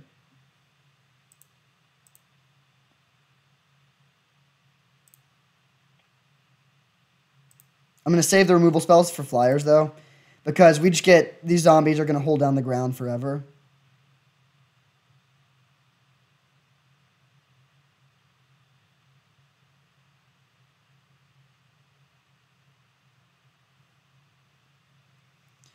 The only thing we need to worry about at this point is Elspeth giving something flying, so we just want to pad our life total as much as possible. So let's go block, block, block.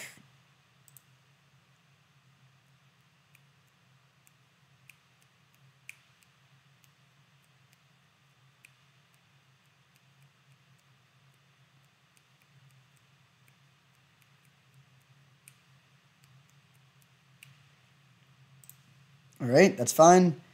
They kill 1 zombie and then lose their dude.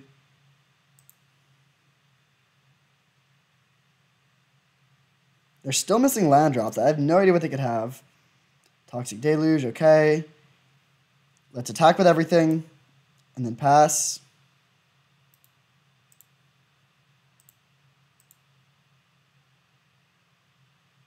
Oh, do they have Restoration Angel? Ugh. Okay, all right. That's sort of a blowout, but we're still just so far ahead. This ultimate will just win. Like, we don't need to do anything other than just not die. Which probably means that was a bad attack, but, like, at this point I'm just trying to close it out, but, yeah, we're fine. Starting to get a little bit of lag, too. Sorry about that.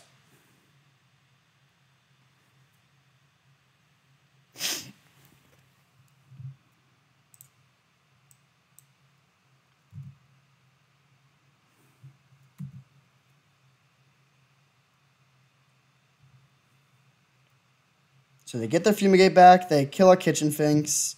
Take 4. Then we'll play Chupacabra to kill... they don't want to kill the Fink. Okay, yeah, that makes more sense, I think. Then we'll kill their Restoration Angel with Chupacabra because, like I said, we're just saving all our removal for flyers. And then we'll make 2 more zombies, and eventually that will just grind them out. We'll play this too. If they want to play Fumigate, that's fine. Then we could go Vampiric Tutor for something. If we were to play Vampiric Tutor, what would we want to get? Get Whisperwood Elemental. Could get Oko. Probably Oko, because that gives us a repeatable source of life gain. And again, my life total is the only thing I'm really concerned about here, even though our life total is totally fine. Okay, so they play Silverblade Paladin. That doesn't do anything. I respect them for grinding, but I don't really know what they're trying to play towards here. We could also Vampiric Tutor for Mole Drifter. Actually, I'm just going to do that. Well, no. Actually, Oko is probably better, right?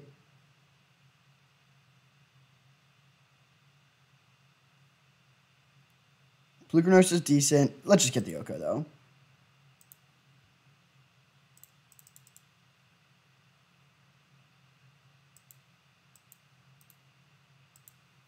And we'll hit them forward. 3 in the air because of the Exalted. And pass.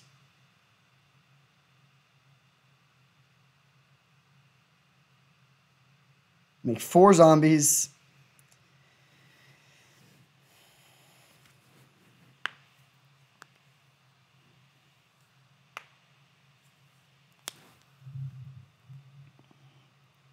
So if they played Elspeth, they could give this plus 3/3 and flying, hit us for 10. But that doesn't matter. We're at virtual 16.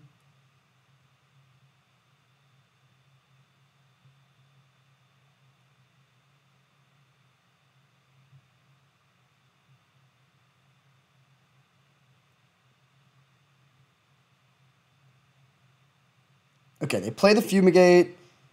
I mean, I guess they do gain a ton of life here. But that's just, like, doesn't matter. Our Kitchen Finks comes back. We're just going to keep on making zombies. Also, after this game, I'm going to close the client and restart because it struggles a little bit when I've been recording for an hour straight.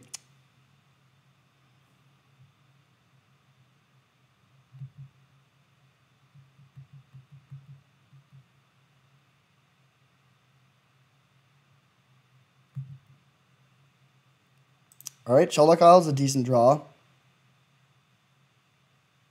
Grab Mole Drifter, put some stuff on the bottom. Animate this thing. Animate this thing, and swing for 7.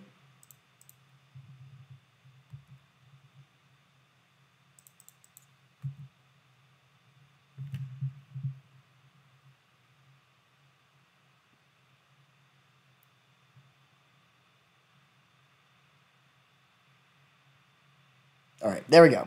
So took down that match. It's been 2 really, really long matches so far, but we are undefeated. I'll see you in the finals. All right, we have our opponent for the finals, fighting for our 2nd consecutive trophy. And we win the die roll with a 6 over a 5. Great start and great hand. We'll keep this one. Turn 3 Oko. No Dark Confidant, no Ignoble Hierarch, but can't complain. We're going to play this Dream Root Cascade on turn 1. Then we're ready if they have a Mother of Runes or a Draga Tree Speaker or something like that. Oof. Well, that's a little bit annoying. They can take our Oko. We still have... Actually, we can't even play Liliana on our next turn. All right.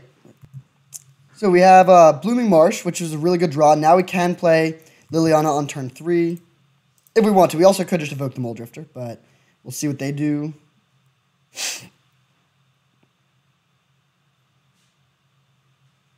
Library of Alexandria. That is an absolute disaster, and I think we can no longer win. Maybe that's a slight exaggeration, but, like, this card is just disgustingly good. Maybe we can win by racing the Liliana Ultimate if they don't have a way to kill it. But you just, like, cannot play a grindy game if your opponent has Library of Alexandria. And our deck's pretty much entire game plan is to play a grindy game. Pack Rat's a sort of weird thing to play into our Liliana, but I'll take it. So we'll kill this. Play land Garrick. I mean, maybe we're okay. We're way ahead on board, of course. We have 2 Planeswalkers. They have no board presence. They're going to be able to draw a million cards, but maybe we can just leverage these things for the win. We saw in the last game just how dominant the Liliana Ultimate is if we can get to it. Alright, they draw another card off the library.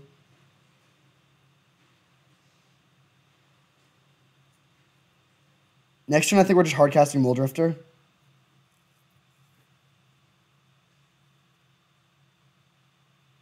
Faithless Student. Okay, it looks like they are playing Reanimator. Hopefully they don't put something huge into the yard.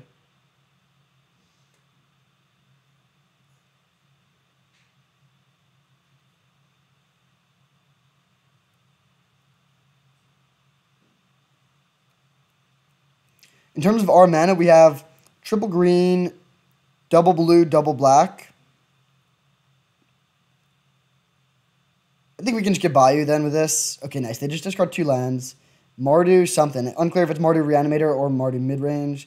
They play, wow, lots of colors. And Mana Vault. Okay. A lot of stuff going on over there. Let's go land. That was a good draw. Actually, I guess it wasn't really a good draw, but it means we can delay the decision on the Windswept Heath. Play the Muldrifter. Plus this for no value. Make another dude and pass turn. Or swing for 2, then pass turn.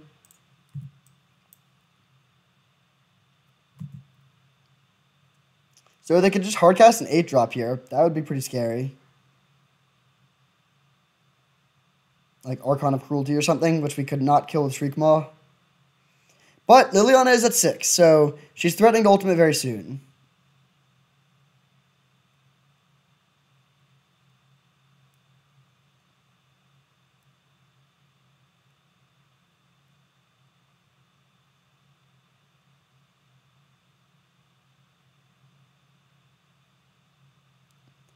Seven mana, Sheoldred. 8 mana, Archon. Yep, there's the Archon. All right. So we'll sack a Wolf and discard a Windswept Heath. Probe for life, all right.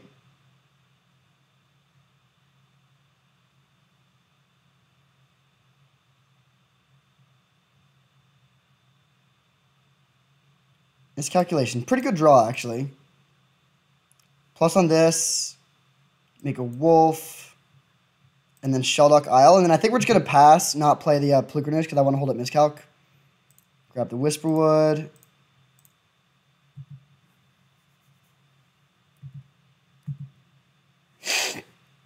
And then our plan is to chump block the Archon to the Muldrifter, then Ultimate Liliana. And we might, I mean, we probably still can't race the Archon if we don't find any answers to it, but we have multiple answers.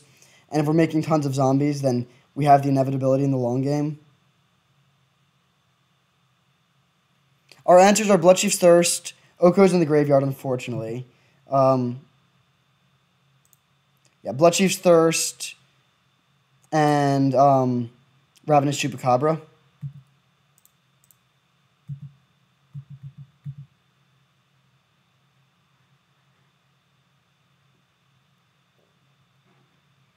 If they don't cast something we want to counter, I probably will cycle Miscalculation. We also could minus the Liliana to bring back the Muldrifter if we really want to.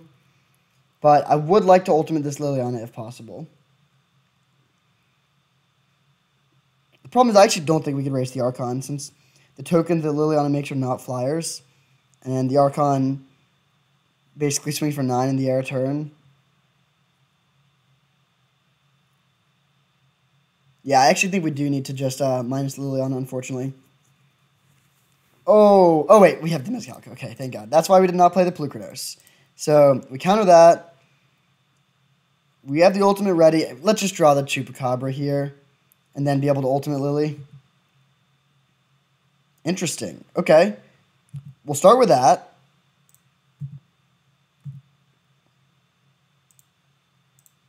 I guess this actually means we're not going to be able to,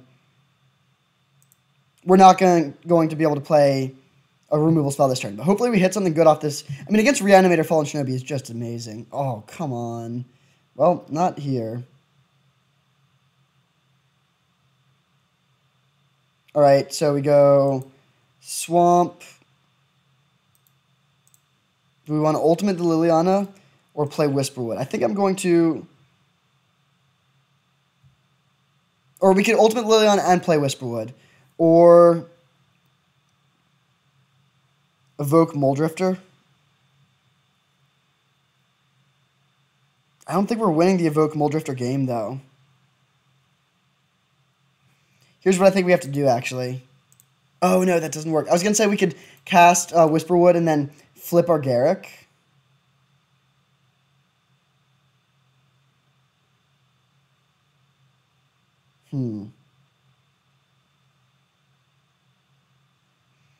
This is very close. I just don't know if the Liliana Ultimate's going to be good enough here. Because we need to find an answer to the Archon immediately. And I think I'm going to minus Liliana here. Planning on bringing back Moldrifter, although if we find... Okay, 2 cards that we wouldn't have wanted. So bring back Moldrifter. But then instead of evoking Moldrifter this turn, I'm just going to play Whisperwood Elemental. Since it just adds more to the board. And then we can evoke the Moldrifter next turn if we want to. I really wish we could flip this Garruk. Because then next turn we could use the Garruk to grab... to just search for the Ravenous Chupacabra and kill the Archon that way. Okay, I'm glad we're not drawing this island. They can attack the Liliana if they want to, but then our life total is high. And if they don't attack the Liliana, we can evoke the Moldrifter and then get the Moldrifter back and evoke it again, potentially. Archon of Cruelty is a huge problem, though. It really sucks that Shriekmaw can only kill non-black creatures. We probably need to bring in Vampiric Tutor again. Okay, they are just going at our face. That's probably the right play. Sacrifice this. Discard this. I think it's very unlikely that we'll be able to get another Fallen Shinobi hidden. But if we can, that gives us another chance to find something. They have 8 cards, though, so don't really see how that would happen.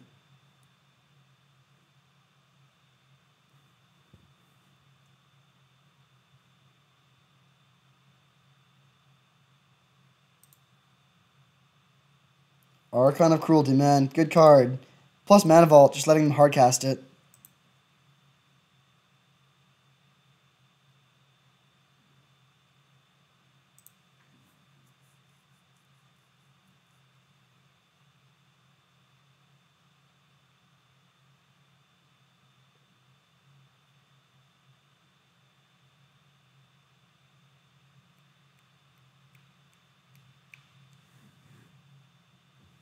Animate Dead targeting Shriekmaw to kill Whisperwood. Okay, that's fine. So let's kill the Shriekmaw and then try to get in a hit with the Fallen Shinobi.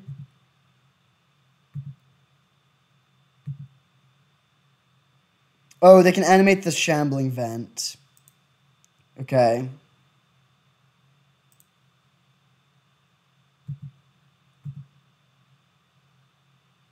Oh, no, they're letting us get the hit in. All right, come on, Fallen Shinobi.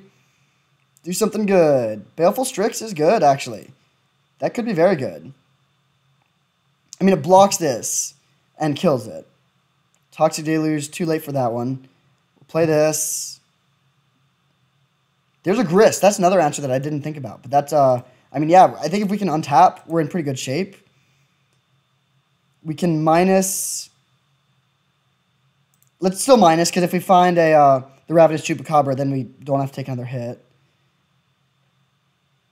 Okay, let's grab Jace.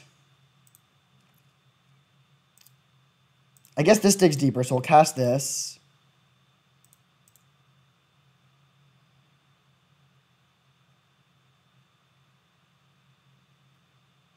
Jeez. Well, actually, Counterspell is really good, though. So let's discard Toxic Deluge and... I think the Jace we just brought back, actually. Or Chart, of course. And then we can play Kitesail Freebooter. And pass holding up Counterspell.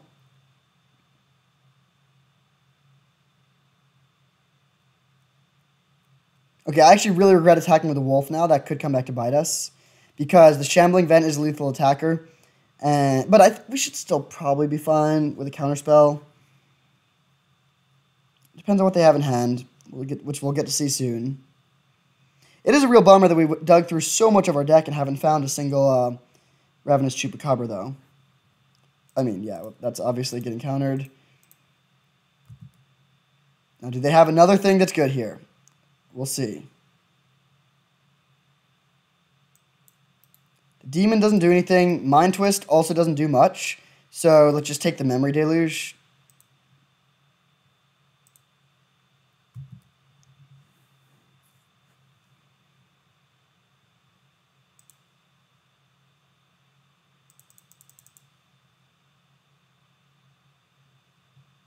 So they can take out our hand.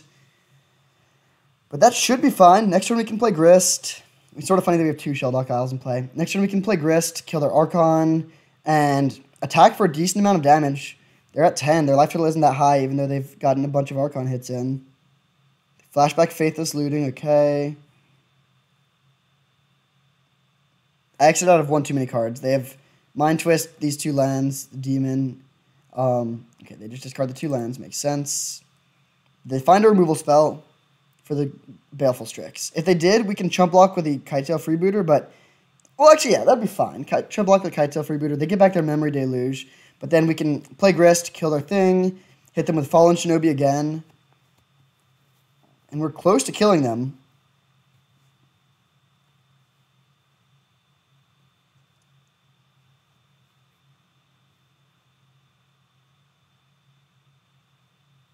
Hopefully it's just a Mind Twist.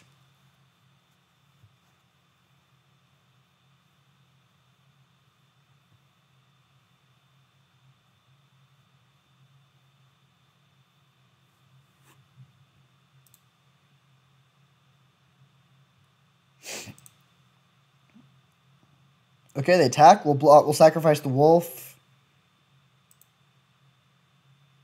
Discard Jace.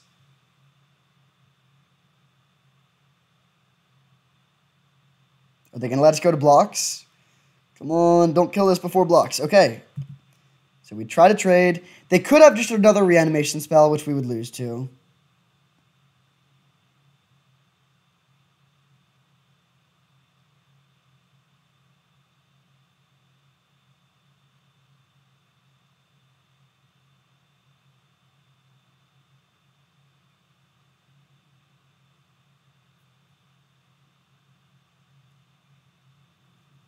And I don't think there's really anything we can do about that.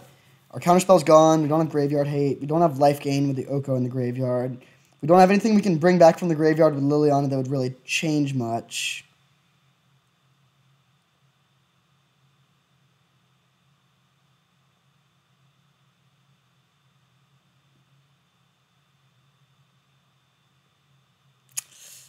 This is stressful. I have no idea what they're playing. It sort of looks like a Delve spell based on the way they're tapping.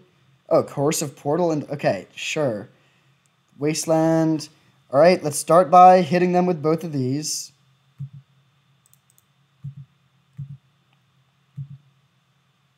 Give me something good, Shinobi. Teferi. Okay. Let's play Teferi and tuck the Coercive Portal.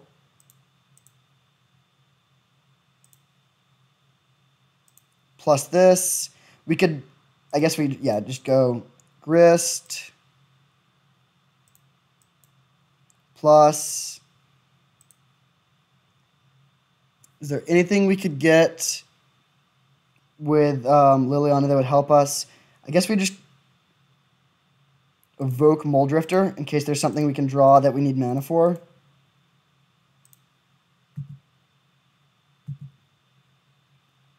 Okay, Hydroid Krasis is decent because it can gain life, but it's sort of too late for it right now. Let's play Wasteland, and Wasteland, I think Inspiring Vantage to cut them off a double red. And then we could minus the Liliana and bring back Jace Vryn's Prodigy and then cast that. I guess that doesn't really do that much. Liliana Plus also doesn't do much, though. So I think I will just minus this. Oh, no. Come on, computer. All right. Minus. There's the Chupacabra. But whatever we get, they can kill. They can take out our hand with Mind Twist. So there's no point in just, like, taking a card for our hand. So we'll just play that. Now we have a great board. If they can bring back the Archon, we died at the trigger. But anything that doesn't kill us via direct damage. I mean, we have tons of blockers. We have 4 Planeswalkers. They're at 6. So they need to have a reanimation spell right now, basically. I think that's what it comes down to. They can hardcast this demon, but that doesn't do it.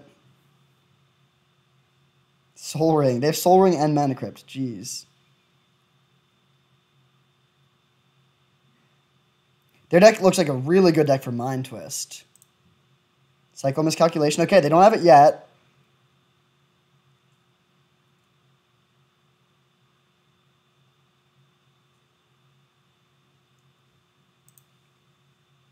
This has been a wild game. And a wild league. Every single game we've played has been, like, ridiculously long and grindy.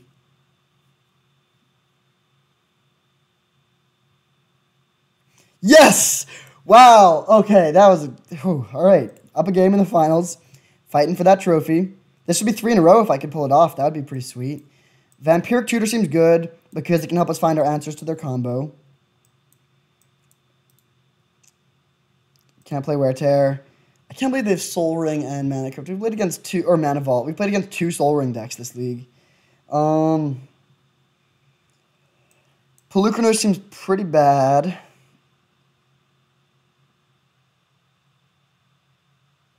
I think we just run it back. I mean, Shriekmaw is not very good either. Yeah, Shriekmaw's probably bad also. We could bring in Kitchen Finks, but I don't think that's very good.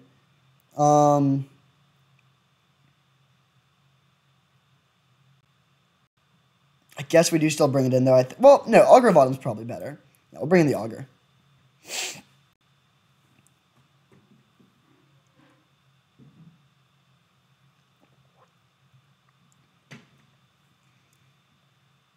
Being on the draw for game 2 is obviously not ideal.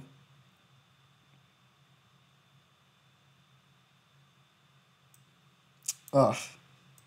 I mean, I'm going to keep it. I really wish we had black mana for turn 2 Dark Confidant, but... Oh, come on. Library again. Back-to-back games where they have an early library. We can keep pace with that if we have Dark Confidant, but if we don't draw a black source, this is going to be tough.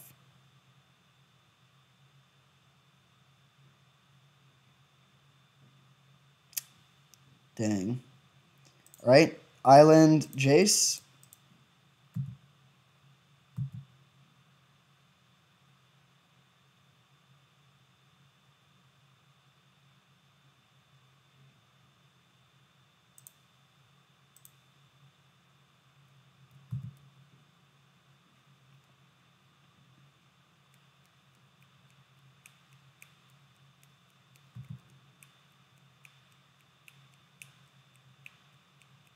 They go to discard and pitch. Oh, just not an Archon. That's good. So let's loot main phase because I would love to find a black source. Not a black source. I think we just want to discard that. Then we'll go Forest Pass and plan on playing Thirst for Discovery, end of turn. We have good mana fixing in this deck. It's a little sad to... I mean, we've drawn 3 of our 5 basics. They draw another card to the library. They've now drawn 3 cards with that. Although I guess they did discard 1 card to hand size. A Braid. All right.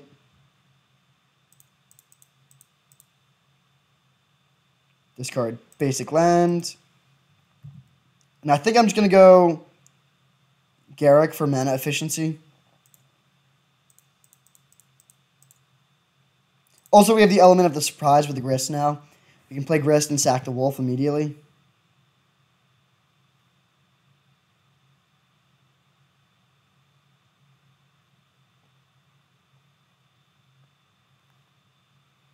Next turn, we can fetch for Bayou and then play Dark Confidant plus Grist.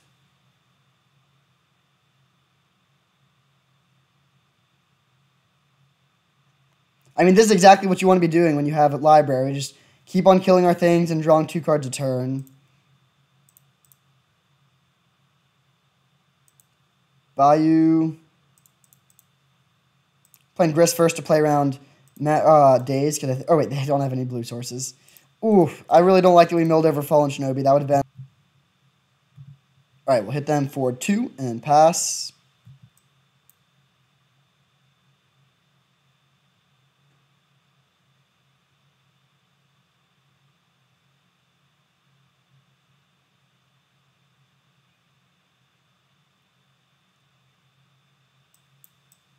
Sucks that we have all these black lands and tapped black lands in our hand now, and they would have been so good early for Dark Confidant. If we played this on turn 2, I guess I could have abraded it, and we would have only drawn 1 card off of it. But then we'd have Jace going. Like, it would have been good.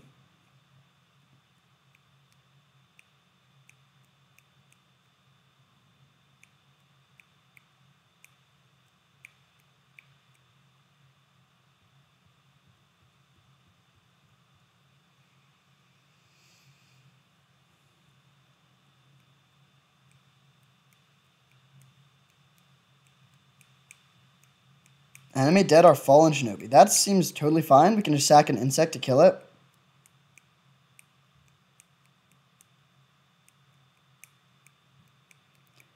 They're drawing 3 cards a turn now. We're drawing 2 cards a turn. So let's go minus this, sacrifice this, kill this. Then we'll just play tap land and swing for 4. Pass holding a miscalculation.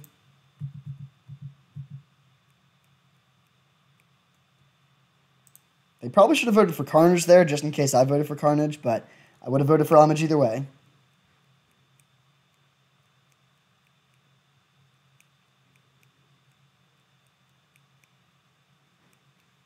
One, two, three, four, five, six, seven, 8. So they could hardcast Archon, and we could miscalculation it.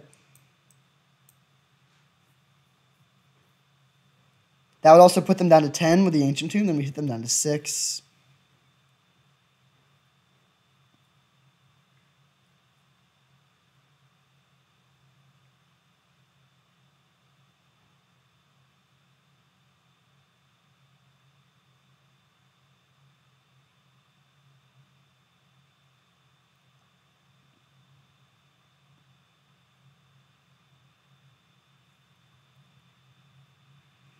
Opponent's deep in thought over there. Based on the way they were tapping, it sort of looked like they had Teferi, but a little bit unclear. Teferi would be not too bad for us here. I mean, I guess they could tuck our Grist, but then we could kill it and still hit them for some damage. Oh, they could also just animate Shambling Vent and kill our Grist. That would actually be really bad. I still don't think we can really afford to not attack when they're drawing 3 cards a turn, but that does seem pretty good. They should probably do that.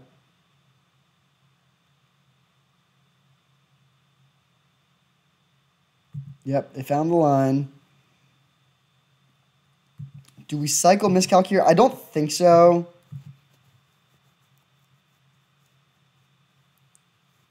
I think we hold it for at least 1 more turn when we can counter an Archon.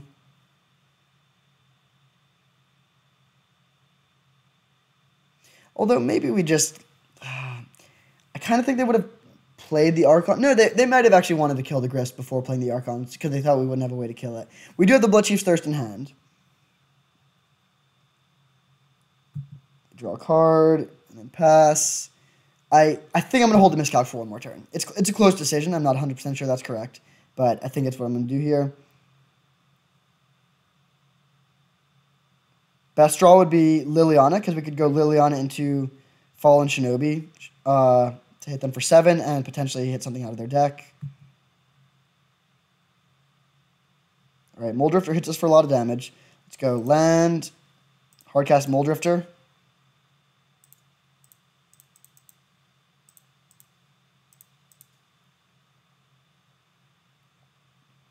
Tapping this way so we can play Counterspell if we draw it, which we do. So let's hit them for 4 and pass turn. So now we're holding up Counterspell and Miscalc. Seems pretty good. We can Wasteland their Shambling Vent. I think at this point we care more about the Shambling Vent than the Library of Alexandria.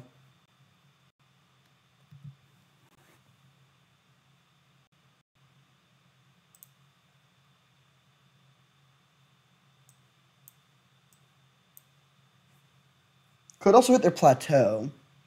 I wish we could hit their island, but we cannot do that.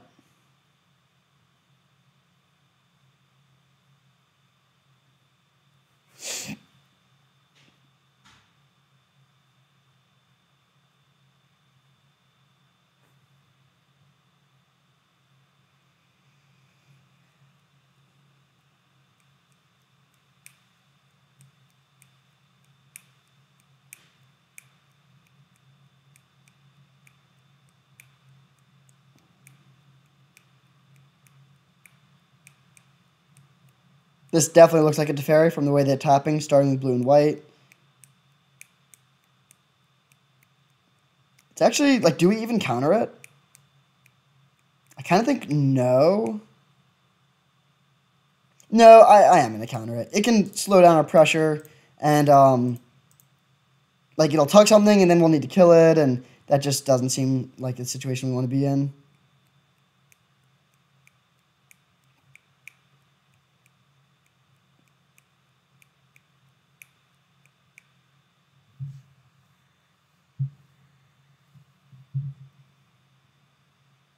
Rotting Regisaur. Okay, we can Bloodchief's Thirst that.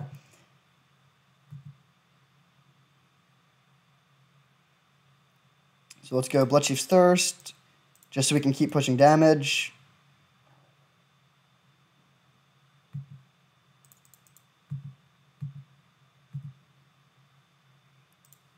Play Chart a Course.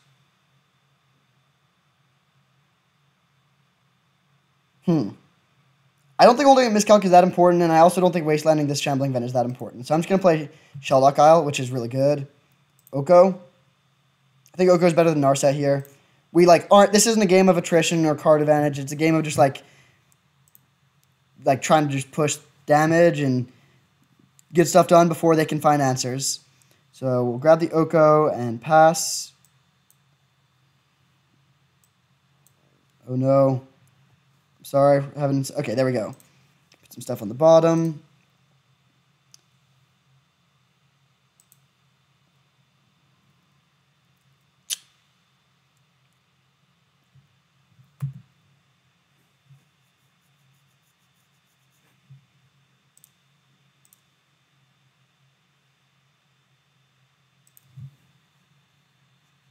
Oh, pause. All right, sorry about that. Client crashed, as it is want to do. This is the longest league I've ever played by far. It's already 2 hours, and I've cut out some downtime. Yeah, this has been such a weird league, but we're still, I mean, yeah, they're at 2. We have 3 attackers. They vote for Carnage finally. We'll vote for Homage, of course, and see if they can find something here. We have an answer to the Archon of Cruelty in the form of this Oko. Baleful Strix is good, but they're out of blue mana now. Inquisition of Kozilek can take anything, but we don't really care. Sort of, we really are far away from Coven. We have, we'd have 4 2-power creatures if we played that.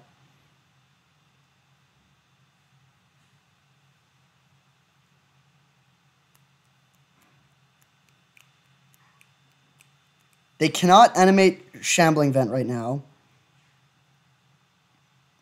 And even if they could, they would need to attack us now because we can Wasteland it if they just try to block with it. And if they attacked us now with it, they go to 4, but they're still dead on board.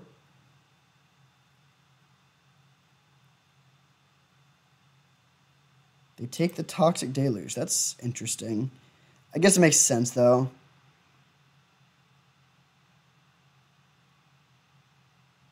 They can draw a card with Library if they don't have an answer. Oh, wait, they can animate Shambling Vent. I don't know why I thought they couldn't, but Again, that doesn't actually help them here. They draw a card. That's a sign of desperation. Are we going to make it through? Oh, man, this has been such a strange league, but we could get the 3rd consecutive trophy. They cycle miscalc. All right, that's a good sign. Good sign.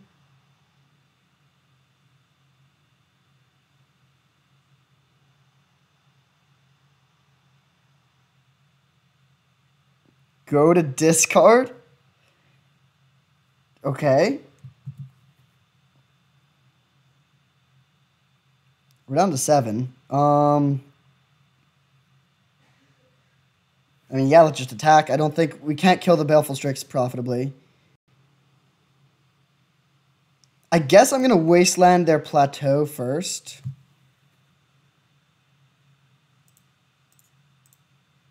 Just so we know if they have any tricks. But what could they even have? Like a burn spell doesn't do it.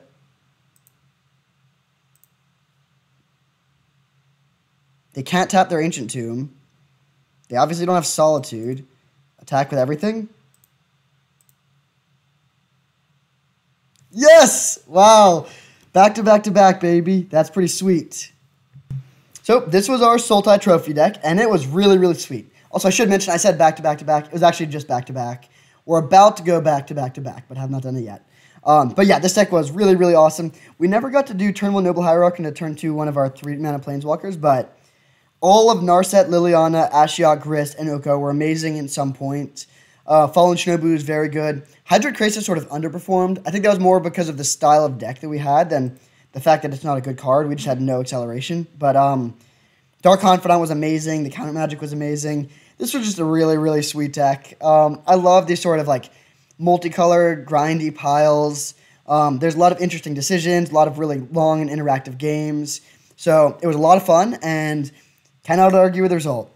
If you want to get back-to-back trophies like we've done in the last 2 leagues, sign up for my my trophy drafting course. I think there's a lot that you can learn from it, and it'll just make you enjoy Vintage Cube a lot more, be a lot more confident in your playing, and rise on up the leaderboards.